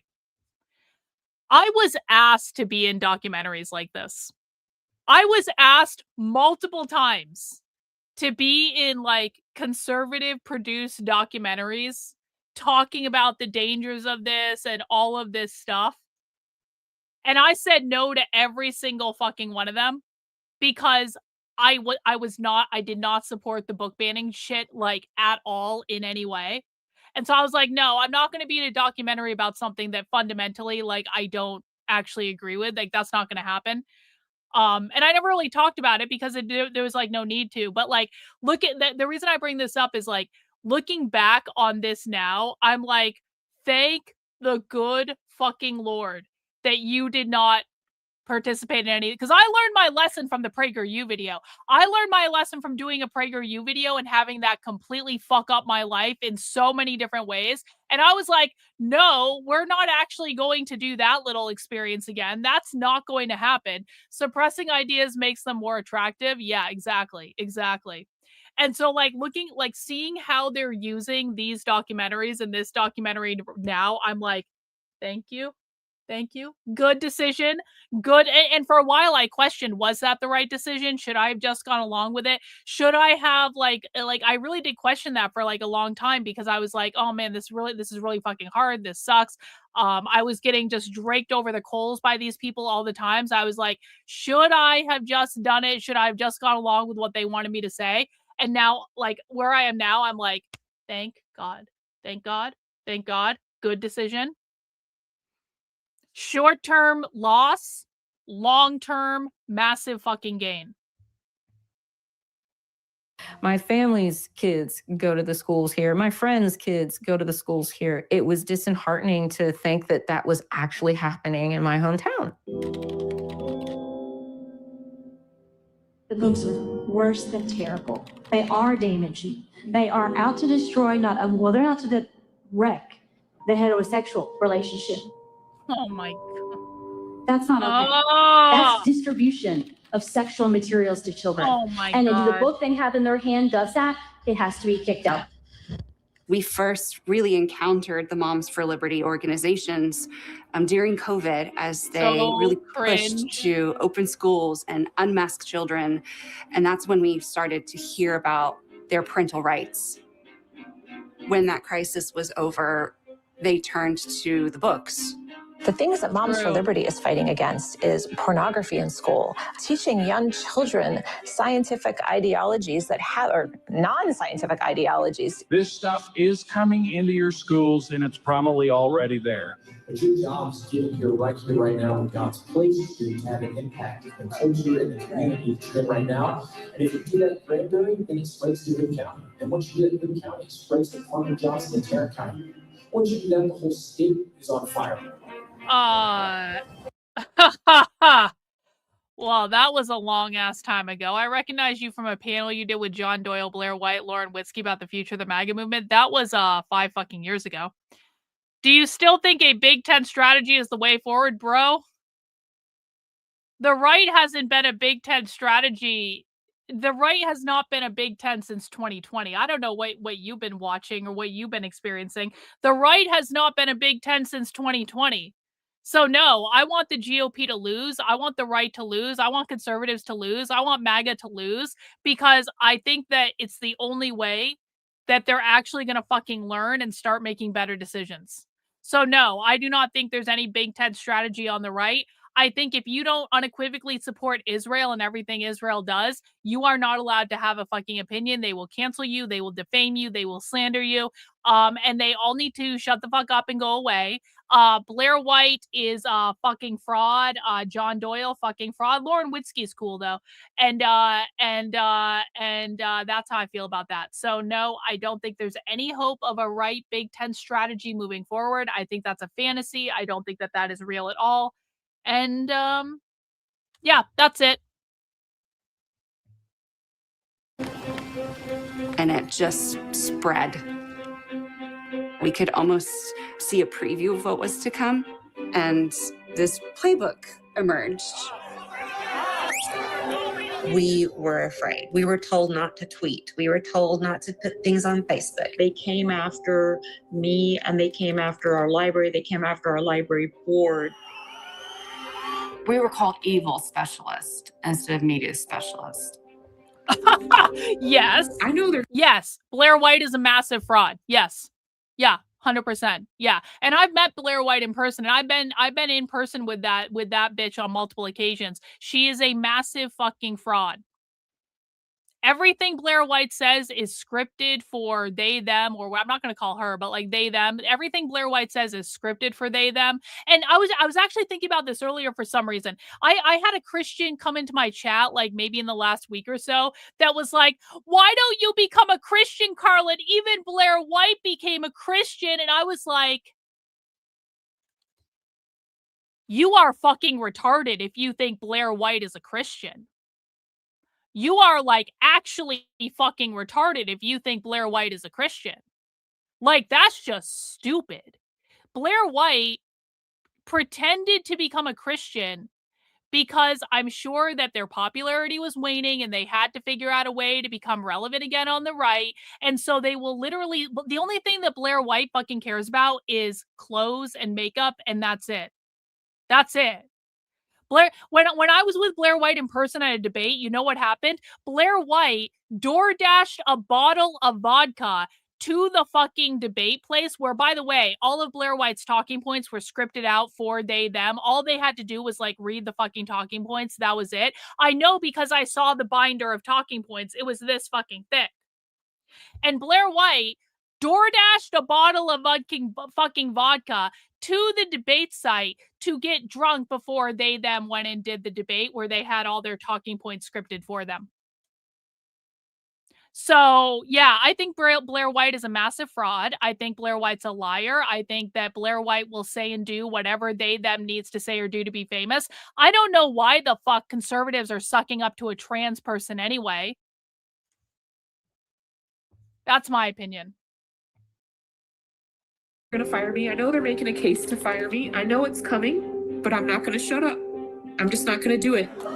You continue to speak out, you will be on the chopping block. You will lose your job. We have guns. When can we start killing liberals? When could they start hunting us? Hold the line against the LGBT mafia and their dang pedo fans. We had to bring in law enforcement to meetings. This white truck pulled up behind us. God. And the guy rolled down his window and he yelled at me and said, "We're coming after you next." We're gonna keep coming so hard.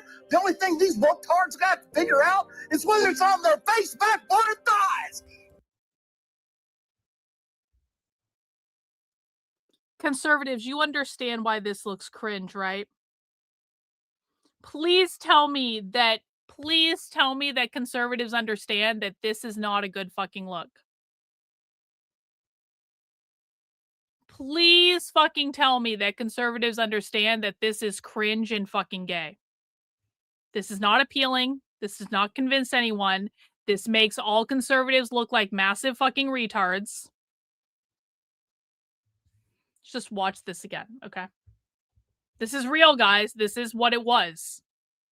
This white truck pulled up behind us. Like, this documentary is propaganda, but if conservatives didn't give them the material, they wouldn't be able to use it in their propaganda documentary. So it can be true that this is propaganda. It can also be true that conservatives act like fucking retards at meetings and they say shit on camera that makes them look really fucking bad and is easy to take by the left to use in their propaganda documentaries in order to discredit anyone that doesn't support the left.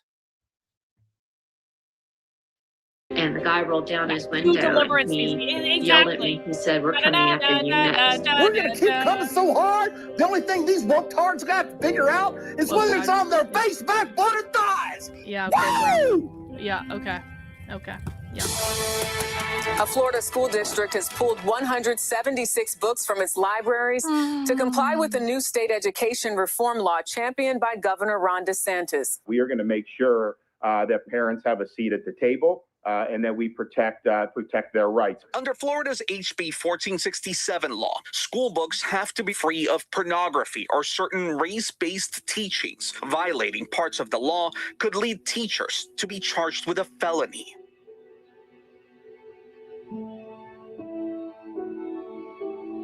Librarians are pulling books without anyone challenging them. The teachers in Manatee County were told by Friday at 3 p.m., you will either cover with paper, turn them to the walls, or take your books home. They thought they were erring on the side of caution, but the kids were so upset. They actually texted their parents and said, everyone's crying, everyone's upset. We need our books. We want our books.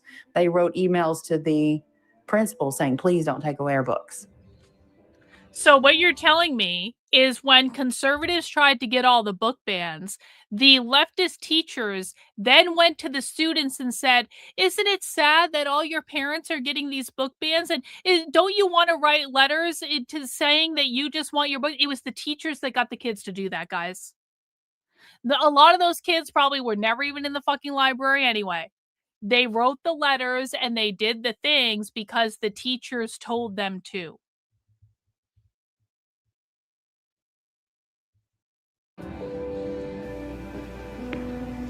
Part of what I see as my calling is taking care of children. Elizabeth Ann Seton was the patron saint of teachers. Wow. Fucking wow. I do not believe that scripture is there for us to use as a weapon or to make our political points. Please do some research as to our founding fathers. Their biggest fear was that we become a theocracy. They did not want to be governed by a king, and they did not want to be governed by a god. Okay. They wanted freedom. Freedom. Librarians have heard from hundreds of kids that books have saved their lives. That's why, to me, I see this as the civil rights fight of our time. And they're not banning just any books. They're banning the best books. The best ones, guys. The ones about slavery and queer shit.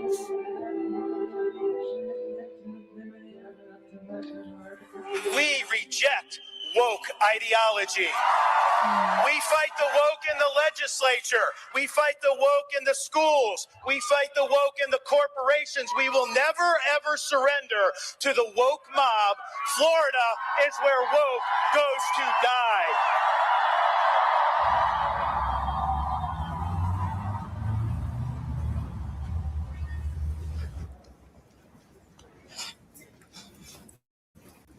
We've got down here a librarian of Auschwitz. Some people are challenging, or Flamer, which is actually a really good one. And then, of course, Handmaid's Tale. I had been at the school for 9 years. It had been a dream job for the first 7 of those 9 years. The governor says this is child pornography. In June, one of the Moms for Liberty in our area had posted a video about the second book in the Court of Thorns and Roses series, and she tagged all of the schools that had the book in their library. So then the district decided to just quietly pull the books from the shelves and delete them. And I happened to notice a few days later when I went up to work. I was very concerned that this was kind of getting out of hand. So I went to the school board meeting. Hi, good evening. My name is Julie Miller. My address is on file, and I am a high school librarian. I know, we're kind of seen as the bad guy. So I just wanted to give you guys just a moment of hearing straight from one of us who are boots on the ground to let you know, like, a little bit about us. I am a Baptist minister's wife and daughter of a minister as well.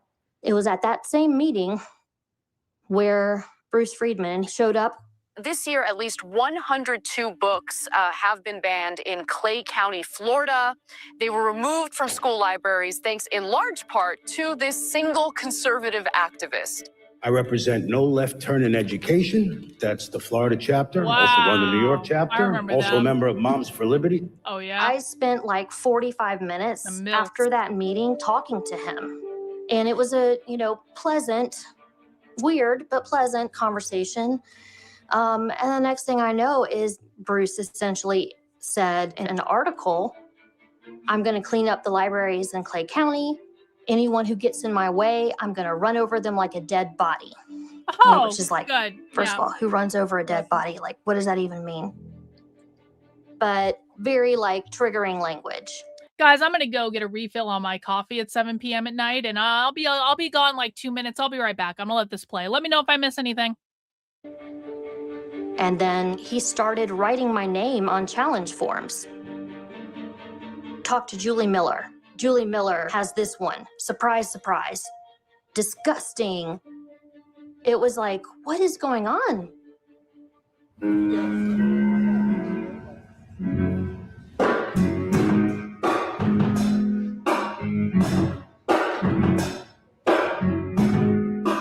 Julie was very helpful in research of the books that have been banned, the books that have been removed.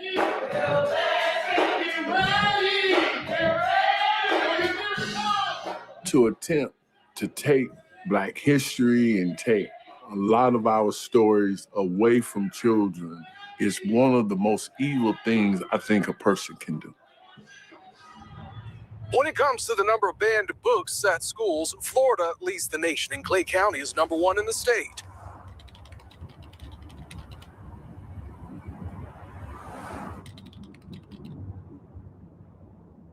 These are some of the books. Stamp. Anybody ever seen the movie Color Purple? Yes. And of course, 1619 Project. Do you care whether books that are written by African Americans or books like this book was banned? As a kid, like going to a predominantly white school, I was always questioning who I was, like hair, skin color. I feel like this new kid, Hair Love, I feel like that would have made me feel a bit more comfortable in my own skin. What's dangerous with this book banning is it's being led by people who say they love God. And I call for the fire of God and the glory of God. Oh, no! And the fear of the Lord to fall on Clay County, Florida, in the name of Jesus. Next, we have Jeffrey Dove.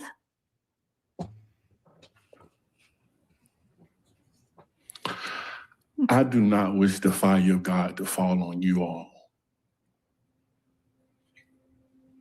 I miss the That's gospel. not the God I serve. Oh, no. I'm a lot of things. I'm a pastor, I'm a father, and most of all, I'm a strong Black man. But when you start talking about removing African-American authors and African-American history, I got a problem with that.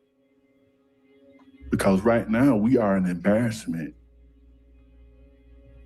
in the state of Florida.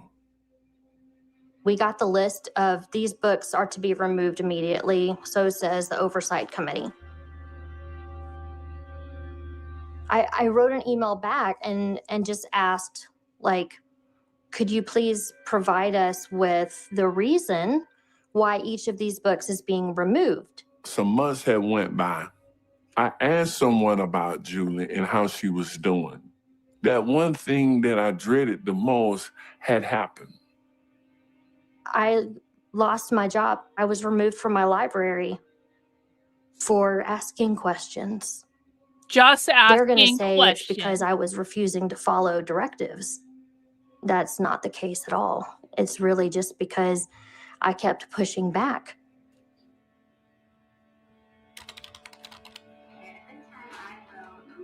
I sat there 3 hours. I wasn't giving up. I wasn't budging. I don't care how long it was. They were going to hear me that day. All right, so before actually we move into school board member comments, I did have a question from the audience.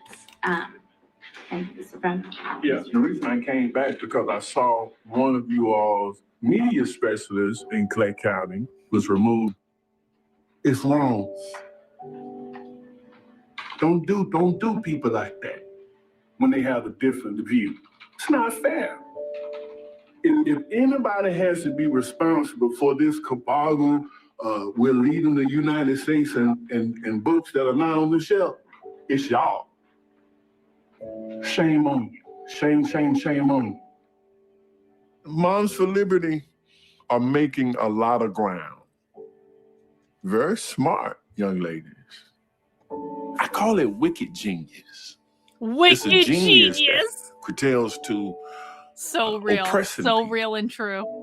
It was like snuffing out a candle. It just happened so like quietly, and it's like you're dismissed. And it's all politically motivated, right? But I met the young man outside, I said, how you doing, brother? He says, I hate librarians. This can't be America. No, this can't be America.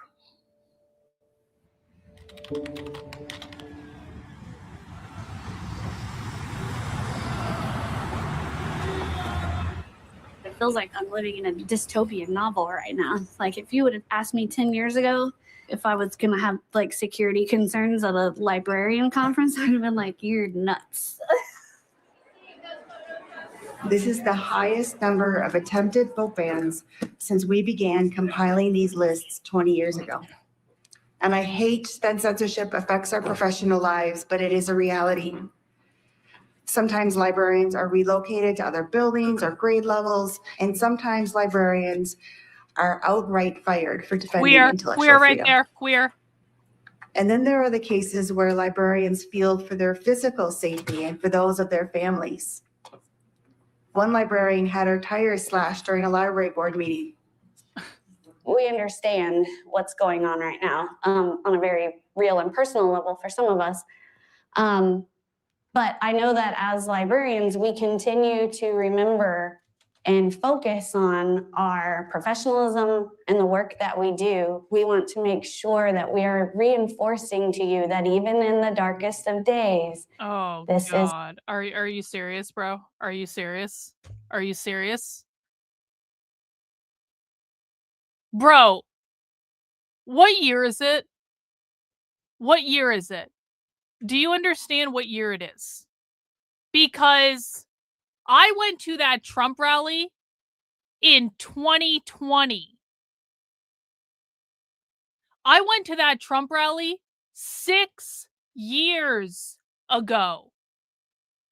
In the intervening 6 years, conservatives have tried to shut me up, destroy my work, have doxed my house, have doxed my friends, have defamed and slandered me on a massive fucking level. Conservatives cause more problems for me in trying to expose the far left than the left has ever caused me. And the left doesn't like me. They don't like me by any means.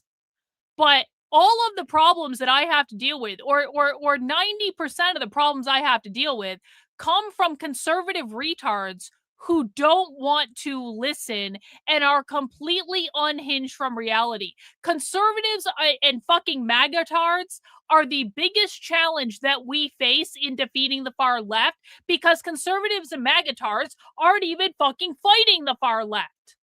They're fighting in favor of fucking Israel. And so things have changed since that Trump rally. Things have changed dramatically.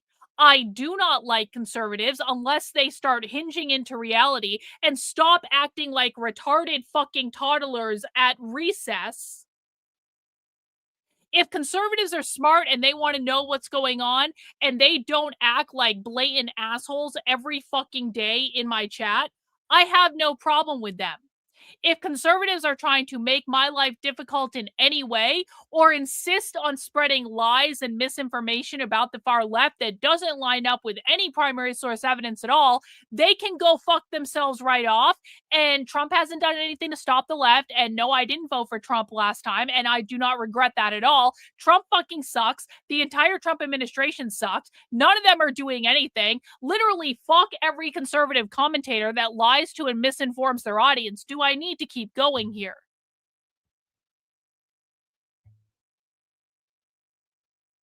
Still what we do.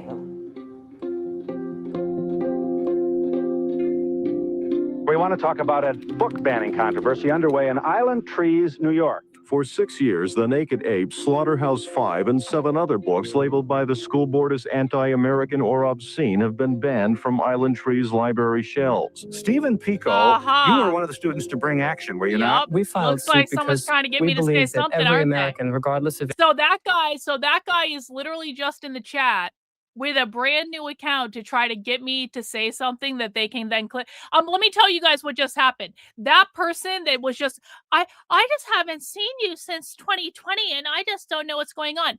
That was a conservative who is trying to get me to say something that they can then clip out of context to use against me. Now, I own every single fucking thing that I say.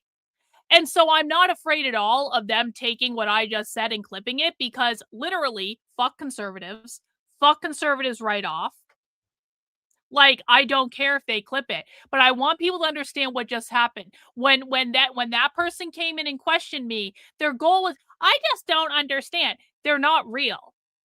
They're a conservative trying to get me to say something that they can use against me because they care more about that bullshit than they do about defeating the left.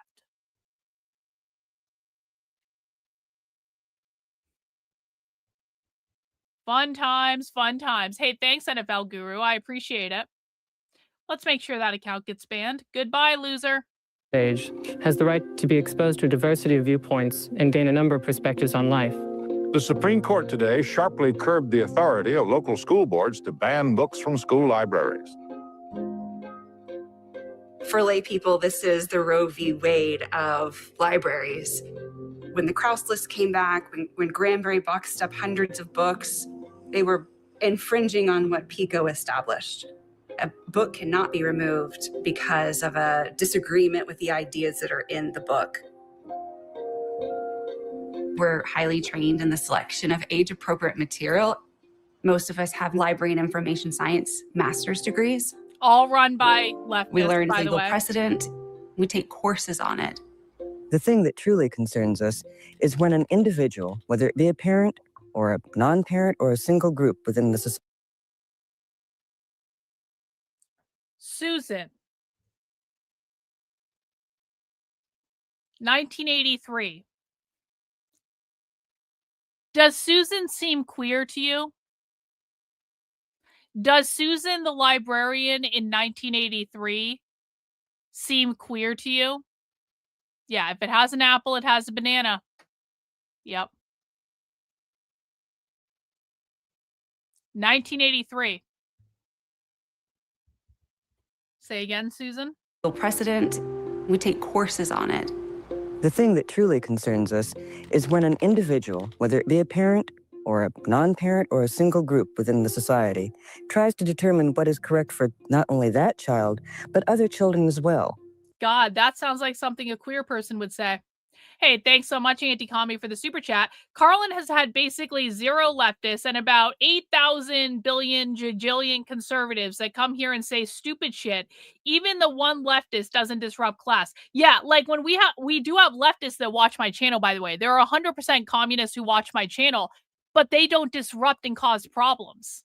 It's always conservatives causing problems every single fucking time. That is what we fight.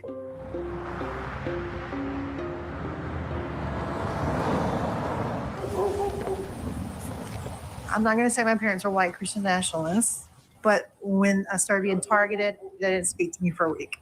It's kind of a mess in here. I'm not going to say my parents are fascists, but my parents are fascists. All right. For 40 years, I've been wanting to build a cannon. See, it rolls real easy. It's called a Confederate mountain rifle. It's an exact replica of what you would see back to the Civil War. No, it's always been this way. It's always been this way. The library is the commune. The library is communism. It's literal communism in practice. I'm not saying libraries are inherently bad, but you can understand why the far left took control of the libraries just like they took control of the public schools. The library is literally representative of communism.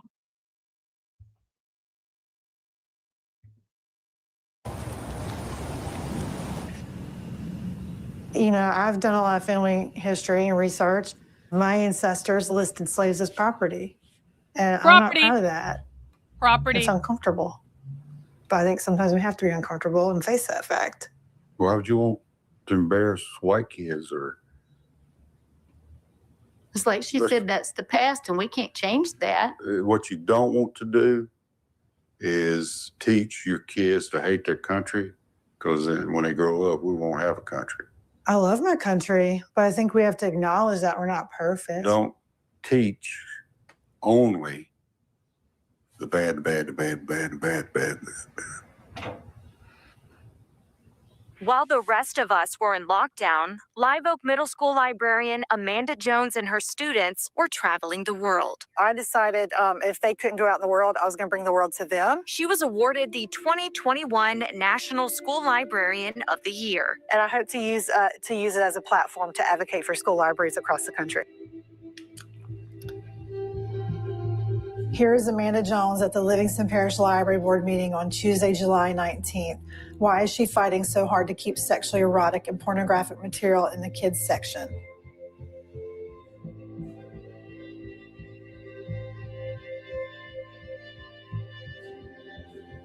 If a middle school teacher is promoting pornography and erotic content to kids, I don't care what kind of pedigree she has. And I've never promoted pornography and erotica to children. Our local representative came for a photo op when I got National School Librarian of the Year. She was there for that photo op. 2 years later, she's perpetuating lies about me. Jones was the subject of harsh memes, comments, and threats. Police couldn't determine who was threatening her. Hang on one second. Thanks so much, average person, for the super chat. My library has Know Your Rights cards and allows the homeless to sleep inside. Yep. We're still gonna do Occupy Libraries. That is gonna happen this year, and it's gonna be fucking awesome. I have made it very well known that I travel with a weapon, multiple weapons, and we got security all around our home. I have escape routes wherever I go in my head. She got mean tweets, yeah. I get my groceries delivered. I don't go in public in my community, because the things they say online are so horrible. I should be killed and I shouldn't be alive, and that's sad. It's just my life now. I don't think any of us imagined when we started out that one day our lives might be at risk. I reached out to a lawyer, just got some background information about our county DA and who in Texas would want to be the first district attorney to try to prosecute a school librarian. That was an existential moment for me. Imagining my face on the wanted poster and my friends being taken away in handcuffs. You are obsolete, Mr. Wordsworth. A lie. No It's man a great is episode of the obsolete. Twilight You're a Zone. librarian, Mr. Wordsworth. I'm a human being. I exist. And if I speak one thought aloud, that thought lives, even after I'm shoveled into my grave. You waste our time, Mr. Wordsworth, and you're not worth the waste. How do you find, ladies and gentlemen? Obsolete. Obsolete. Obsolete. Obsolete. I concur.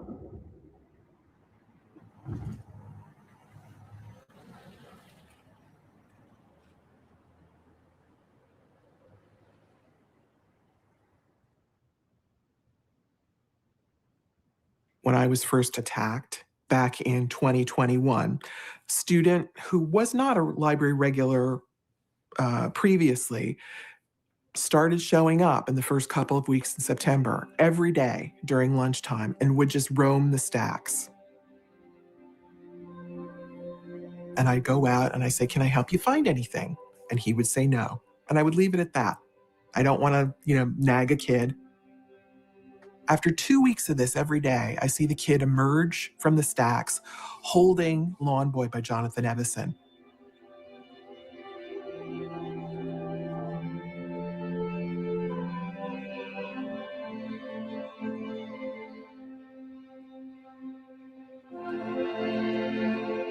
I read the book myself and loved it. And I was kind of dumbfounded because it was not a wildly popular book. It wasn't on many people's radar. And of all the 20,000 books in the library, he emerges with that one. I said, "How'd you learn about it?" And he said, my parents told me about it and said I should look for it in the library. 24 hours later,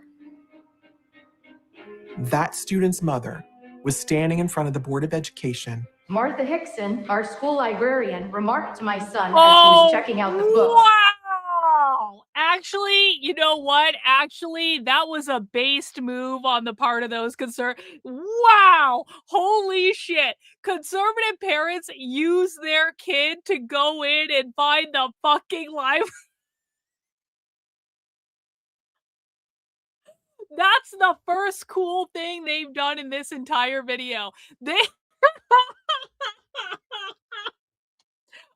based, like checkmate, like that's good. Okay, listen, we have to give credit where credit is due. Well played, conservatives, on that one. Well fucking played. Martha Hickson, our school librarian, remarked to my son as he was checking out the books. A moment quote, of success. I love that book. And calling me a pornographer, pedophile, and groomer of children. This amounts to an effort to groom our kids to make them more willing to participate in the heinous acts described in these books. It grooms them to accept the inappropriate advances of an adult. My principal was in that room. The assistant superintendent was in that room. But they sat there in silence. And here's the only thing, literally the only thing that would have been better is if the conservative parents had wired that kid up with like a hidden video camera to record the whole thing, or at least like a hidden audio recorder. That would have been like the only thing that they could have done better. It's like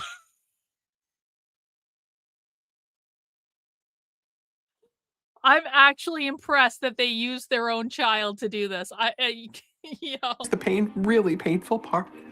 They have maintained. That's a conservative that can be taught. Whoever came up with that fucking idea, that is a conservative that we could take and mold and say, okay, you got the right idea here. All fucking bets are off. There are no limits. If we need to use your children to get information, we need to use your fucking children to get information, and that's just the way it is. Like, we can take that fucking sort of like commitment and we can harness that and we can do something with that, because that's at least a base fucking move. Like, I'm gonna have my child go in and read a gay fucking book to get the librarian to come and talk to him about it just so we can use it against them in a fucking meeting. That's potential. We have to recognize raw potential when we find it in the wild. In that silence for 3 years.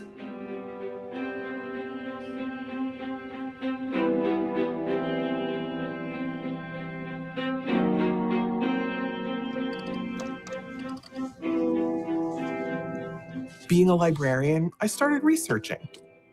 Yeah, that's the counter-revolutionary spirit we need. I was watching Texas and Florida both very carefully. I felt like that's sort of the petri dish of what could be coming up here. This started in Llano, Texas. About a week later, a woman in Virginia saw the Llano Challenge and picked up some of that language. Both of these books include pedophilia. Do not interrupt my time. And Reclaim my time. About 2 weeks later, same claim showed up at our board meeting. And that suggested to me something was afoot. And I said, I don't think this is organic. I don't think this is spontaneous. This is organized. Yeah, that's a good idea, Bob. I'm gonna think about that. Moms for Liberty are having their town hall here tonight on the Upper East Side. Welcome, New York. We are thrilled to be here. Thank you so much for joining Tiffany. us tonight. Wait, is that Tiffany or is that one of It the seems other like ones? there's a lot of misconceptions out there about who we are and what we do. We were founded in 2021 by Tiffany Justice and I. We're both former school board members. What is Moms for Liberty? The New Yorker calls them the right-wing mothers fueling the school board wars. No one's going to fight for any issue like a parent. We're not in it for the money. Fuck There's you, no Tiffany, you we fucking love our bitch. children and we're willing to do anything. Now, they'll tell you that their funding for these national conferences comes from selling their $15 t-shirts. You don't get Ron DeSantis to show up at your conference, Donald Trump to show at your conference, just from selling t-shirts. That's But real, this actually. grassroots group is registered as a 501c. They are not required to disclose their donors. But we do know that their PAC received a $50,000 donation this year from Julie Fancelli, the largest single donor to the January 6th Stop the Steal rally that led to the Capitol insurrection. We asked Moms for Liberty who else is among their donors, and they did not respond with any specific names. What ideology are the children being indoctrinated into? I think parents' fears are realized. They're looking at these books where sexual discussions are happening with their children at younger and younger ages. And Tango Makes Three has been challenged in at least 32 states. That was one of the It's about two male penguins who care for an abandoned baby penguin. The book has been labeled a tool for so-called grooming. Marie Sendex in the night kitchen. They drew pants. You're getting to the point of talking about a period is sexually explicit. Under the new law, Lord of the Rings is considered to be inappropriate. There's some Facebook moms group that said that pandas symbolize something. The graphic novel of the Diary of Anne Frank. Yep, there's your nudity right there. And Mouse, which has to do with mouse nudity in a concentration camp. When they go after the books, what they're really going after is those kids that come into my library for a safe space, and I cannot abide that.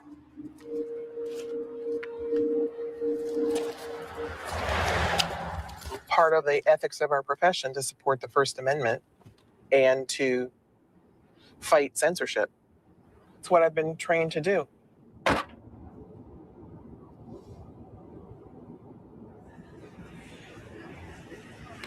The North Conway Voorhees Regional High School District Board of Education meeting on Tuesday, January 30th is now called to order.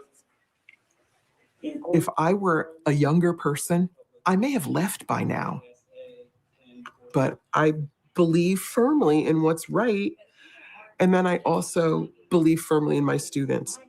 If I were to say to the board or someone at school, you are a vile and disgusting C word and a danger to young people, I could and should be escorted out of this building by the police. This is the exact language that has been sent to our school librarian by a group led by the spouse of someone on the board. If you want to get rid of and censor books, you are no different than fascist. For every fascist movement began the same exact way. You're here to ban books with gay characters. You might as well be here to start the Fourth Reich. Board, you want him out. Yes! Yes! You guys cursed the white children and you book banning. You guys cursed. Thank you, board.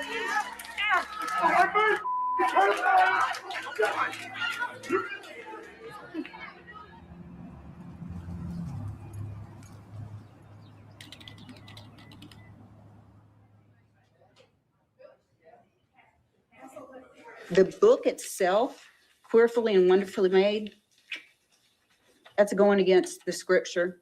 It's fearfully and wonderfully made. And that's what we are. I could go through the whole chapter of the Bible. This book Oh no, the Bible. Thanks so much for the super chat, Noah Bug. Your streams help me through 12-hour night shifts.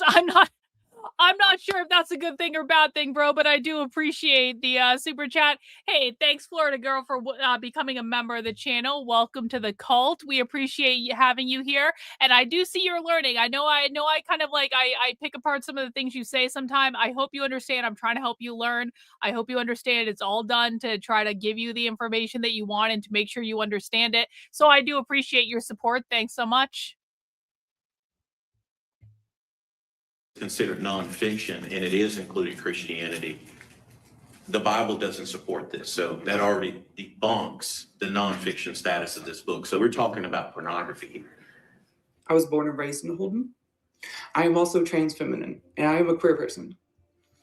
I don't think y'all trans, feminine, and a understand queer. Oh what it's my like God. to grow up in an environment like this, where even your family members are constantly telling you that you're going to burn in hell. Books like this say, hey, you were loved. There's a community that will be there for you.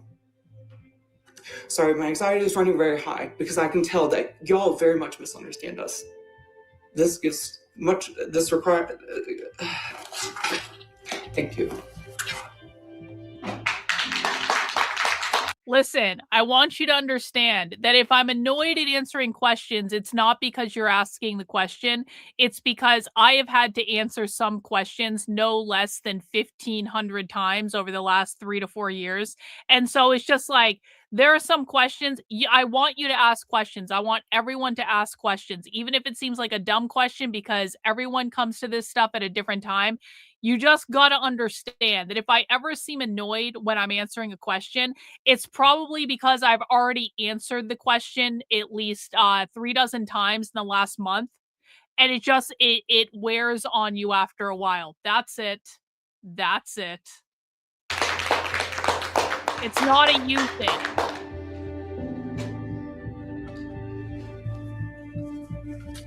Hello, my name is Amanda Jones. Uh-oh. The great thing about books is that we all have different ways that we interpret them. I read this book and I interpret it as meaning a push for love and acceptance. Exactly. It was written by pastors. Why doesn't the left ever say capitalism if all the words mean capitalism? Tell me you've never listened to the left talk without telling me. Like, literally tell me you've never listened to a single thing they've said. And mental health professionals for Christians. This book is not in the children's picture book section.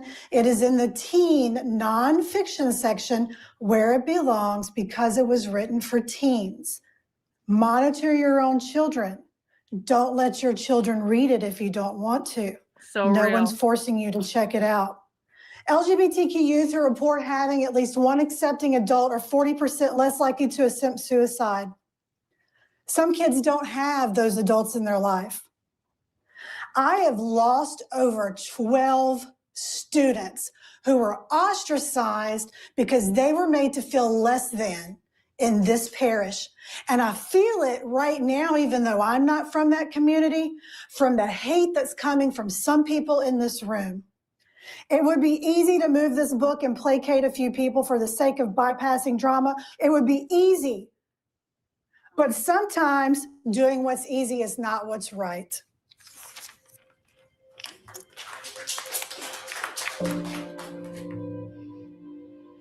The board would like to protect children from inappropriate material and would prefer to remove the challenged materials while the library processes this request. What a weird question. Do I ever watch HT for entertainment purposes or disavow? Well, listen. Fundamentally, I have to disavow every single thing that HT ever says or does or even thinks about ever. And if you don't know who HT is, don't worry about it. But do I occasionally watch HT because he's really fucking funny? Yup. Yeah, I do. Yup. Do I occasionally laugh at the things that HT does because they are so fucking beyond the fucking line that it's like HT does some sort of thing where he does an entire fucking circle around something and it just gets more and more hilarious the farther across the line he goes? Do I enjoy that sometimes? Yeah. Yeah, I do. Yeah. Mm-hmm. Yep. And I'm not, but of course I disavow absolutely everything. And I feel like a horrible person every time I laugh at something that HT says or does, because obviously HT is wrong about every single thing that he says or does or even thinks about. And I disavow him entirely, obviously.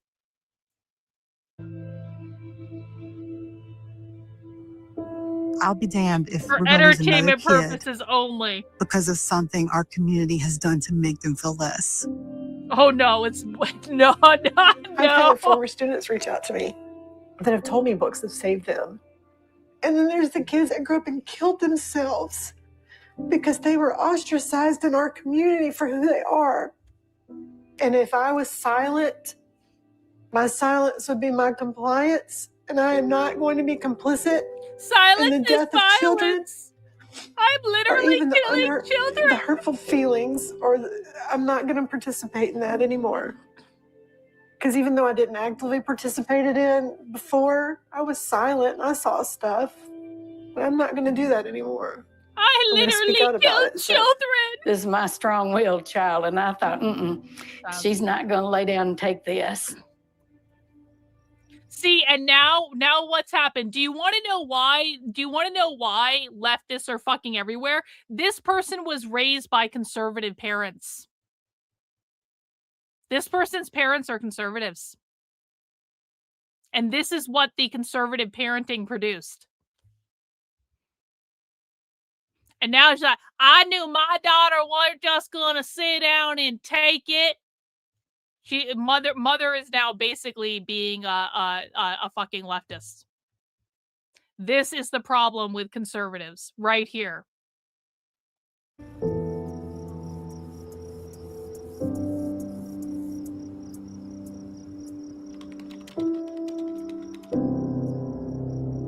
Completely cucked. Yeah, completely cucked. Our district was doing an okay job before this. Was it perfect? No. They were doing a pretty darn good job. And they were watching out for our kids, and they were trying to keep their own personal politics out of the decision making. Oh my God. But that's not what we're doing anymore. Now it's all the culture wars of America are just right smack dab right here in the middle of Lincoln School I want to hit her so bad. I obviously would never do that. After more than a year of controversy, Keller ISD voted to ban books about gender identity.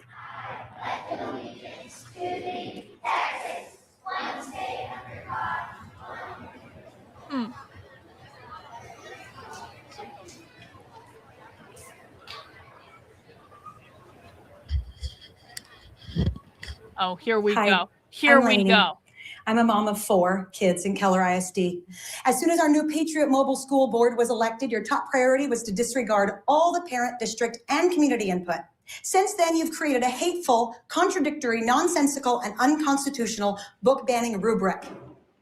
You are also passing a policy tonight that gives you the power to hire and fire every employee in the district all the way down to the cafeteria workers. You don't trust your admin. You don't trust your principals. You don't trust your teachers. You don't trust the parents. You are implementing policies saying you can fire people. Lady, it's the fucking school board.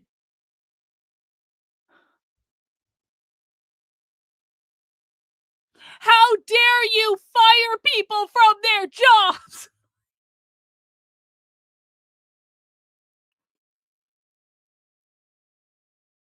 These people think they're entitled to not get fired when they directly circumvent everything they're supposed to be doing.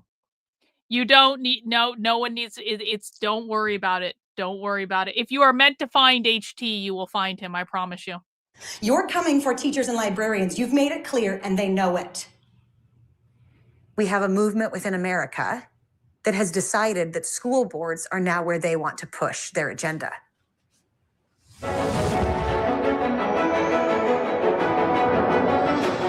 Patriot Mobile. They aren't just a wireless provider. They are Oh a political my God. movement. Up to Cringe. 5% of every Patriot Mobile So phone bill goes cringe. directly to supporting Patriot Mobile's Political Action Committee. We need to put our money behind companies that share our values. I'm looking at Glenn over here from Patriot Mobile.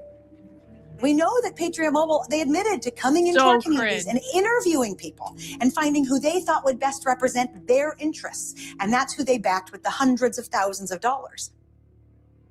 It wasn't until we Hodgkin, started getting these that's it. mailers that we realized what was happening. We're talking probably 7, 8, 9, 10 flyers these people are getting covered with images of crying children I and saying know, they've been I exposed know, to porn yeah. in school, and your kid True. is being made to feel guilty for being white. All of these things that are just simply untrue. Then we started sharing them online, and we found out the school districts neighboring ours had the exact same flyers paid for by the exact same PAC, but just with the pictures of the candidates interswapped with theirs. And we were like, oh my goodness, this is a large-scale, coordinated effort to take over school boards across the state of Texas. One of the keys is these school boards, right? The school boards are the key that picks the lock. This was their blueprint, and they succeeded. They backed 11 candidates in North Texas. All 11 candidates won. And now they hold a majority and the president, vice president, and secretary on all 4 school boards that they decided to fund. And they're going to continue to spread it. We're focused on school boards here for now, but our goal is to spread this as large as we can to other states and other communities that are... You guys want to know who HT is? You guys want to know who HT is? Okay, hang on. I need to find the most appropriate video to introduce you guys to who HT is. Hang on. You guys are... Don't... Listen. It is not my fault if you regret the information that I'm about to give you, okay? It is not my fault if you regret asking this particular question. Hang on. Okay. Here you go. This is HT. For our kids, online video chats can be so shocking that many view it as entertainment. But tonight at Mental Health Professional Awards, those chats can also bring danger. Good evening to you. I'm Carrie Sharp. And I'm Rory Johnston. Last week, right here on News Channel 5 at 6, our exclusive investigation revealed how a prominent neo-Nazi was using video chat rooms to target unsuspecting young people. Tonight, our chief investigative reporter, Phil Williams, sits down with a counselor to talk about the need to better protect our kids. I had a very visceral reaction to it. If you've had trouble processing how a neo-Nazi could target innocent children online, Lauren Martin wants you to know you're not alone. It's like that thing of I was shocked, but also not shocked because anything is possible. Yeah, and my brain just immediately went to, how is this able to continue? White power! Oh my God, how are you? Hi. Why are you so loud? I'm sorry. On one hand, the licensed counselor gets why some kids are attracted to John Manadio's shtick when they encounter him in their video chat rooms. He's a character. Even if that's him, if I saw him at a party, I'd be like, that is a character. Yeah! And she understands why some children play along. They're probably super uncomfortable. And that was their way to get through it.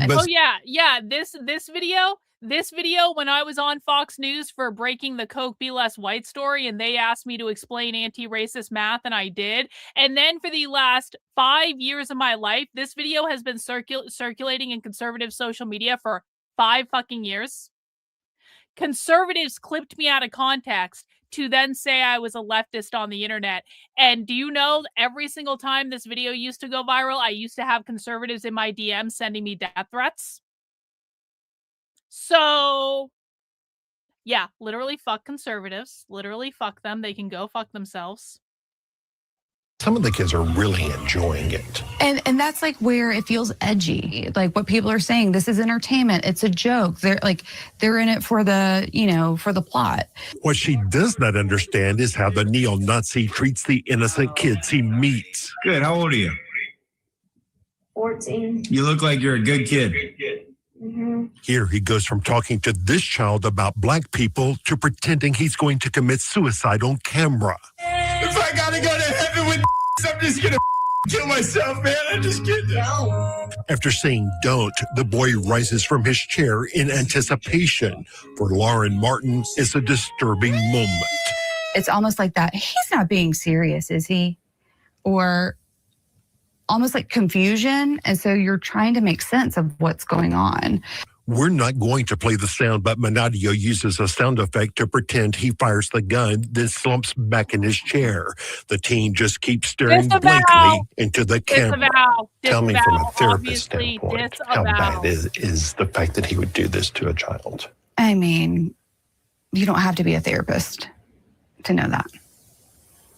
It's not good. Martin says much of what she has seen in these videos would, from the perspective of most mental health professionals, be considered child abuse. But regardless of the semantics, it's not okay. It's potentially psychologically damaging to kids.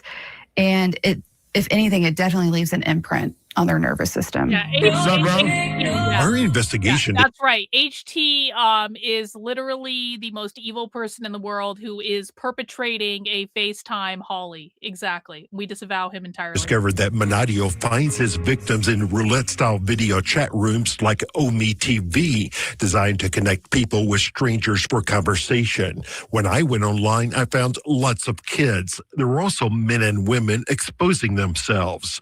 There I met 18-year-old Nora and her friend Jack. Grandpa, what are you doing on here? Get the off of your Gramps. I'm actually an investigative reporter out of Nashville trying to talk to people about this app. Oh, let me tell you, this app is weird as It's for pedophiles. You can tell them that. They described encounters on Omi TV that included disgusting sex acts so bizarre that we can't even describe them here. Are you making that up? No, this is actual stuff that happens on here. People do this on Omi TV because they know there's no consequences. I've been on this app since I was 12. I was groomed on here multiple times.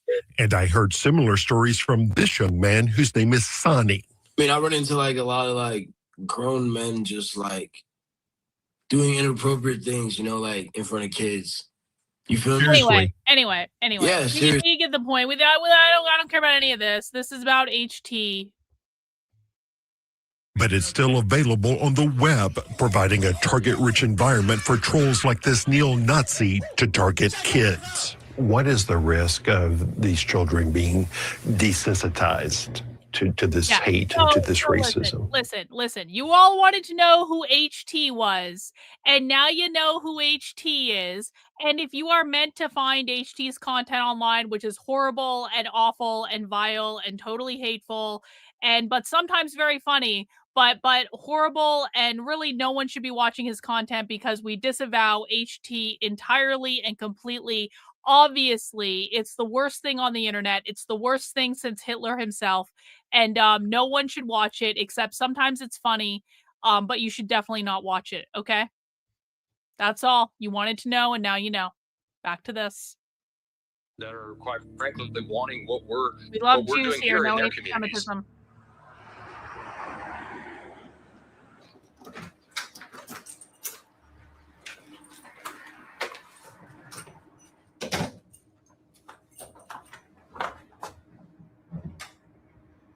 Yeah, it's probably too liberal. Yeah, for real. They had that the school board meeting completely packed with people. And somebody told me this morning to go online and look at the Republican Club. They had some meeting, I guess, last week, and it was all about book banning.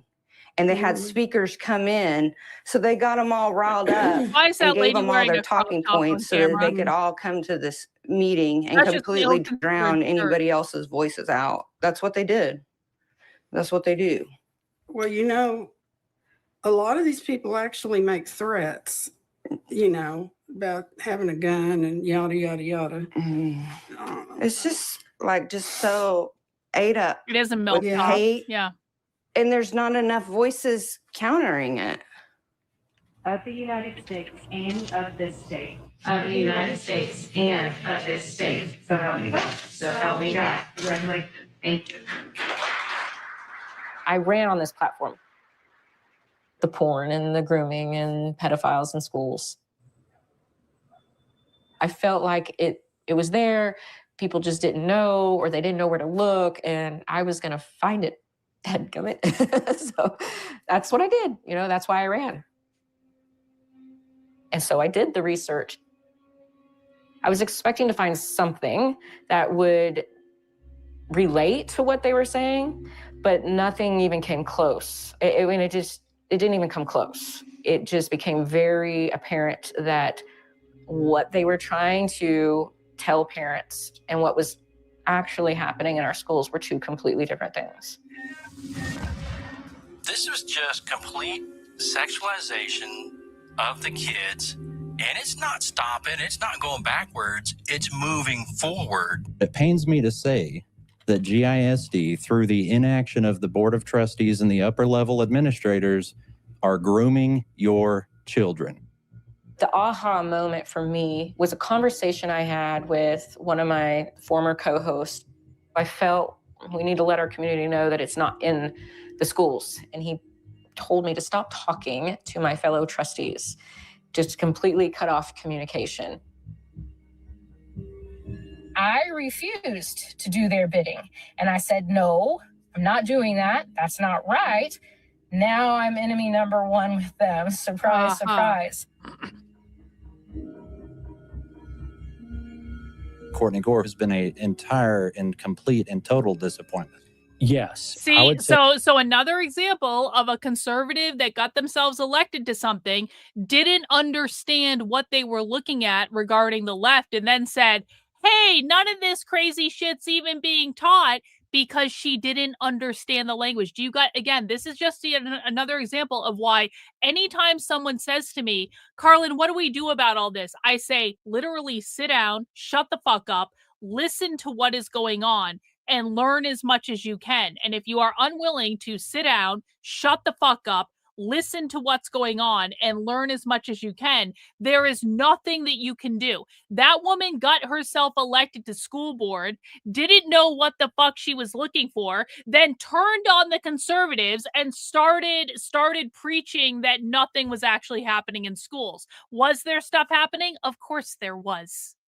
Of course there was. The language was all there the entire time. She just didn't understand what she was looking at, because all of her fucking conservative friends says, run for school board, run for school board. And then she said, okay. And then she got all this positive reinforcement and affirmation, ran for the fucking school board, got on the school board, didn't know what she was doing, didn't understand what was going on, and completely fucked the whole thing up.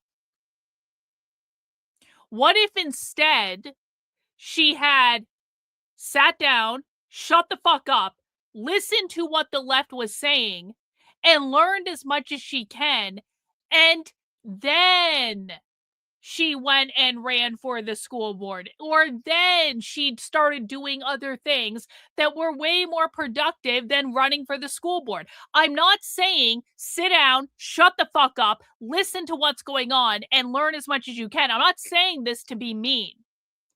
I'm saying this because I've seen this happen I have been doing this a long fucking time. I've been doing this longer than almost anyone that is still currently out there doing this stuff today. I have seen this happen over and over and over and over and over and over and over again.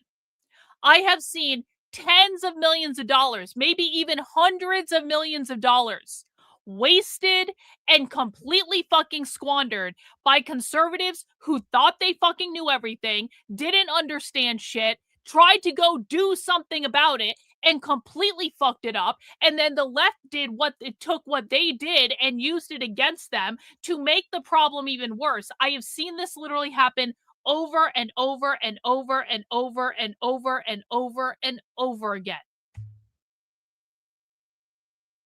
And until conservatives follow my good advice, which is, again, sit down, shut the fuck up, listen as much as possible, and learn as much as you possibly can.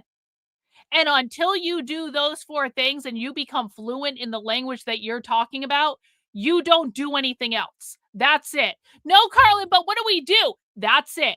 Sit down, shut the fuck up, listen to what's going on, learn as much as you can. That's it.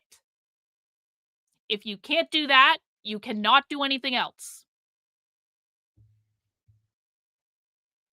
Let's just listen to this bitch again. Talk about this.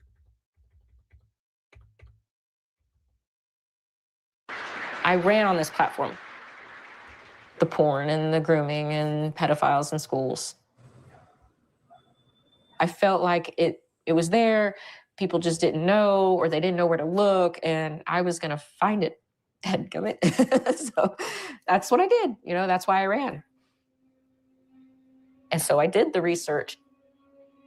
I was expecting to find something that would relate to what they were saying, but nothing even came close. It didn't even come close. It just became very apparent that what they were trying to tell parents and what was actually happening in our schools were two completely different things.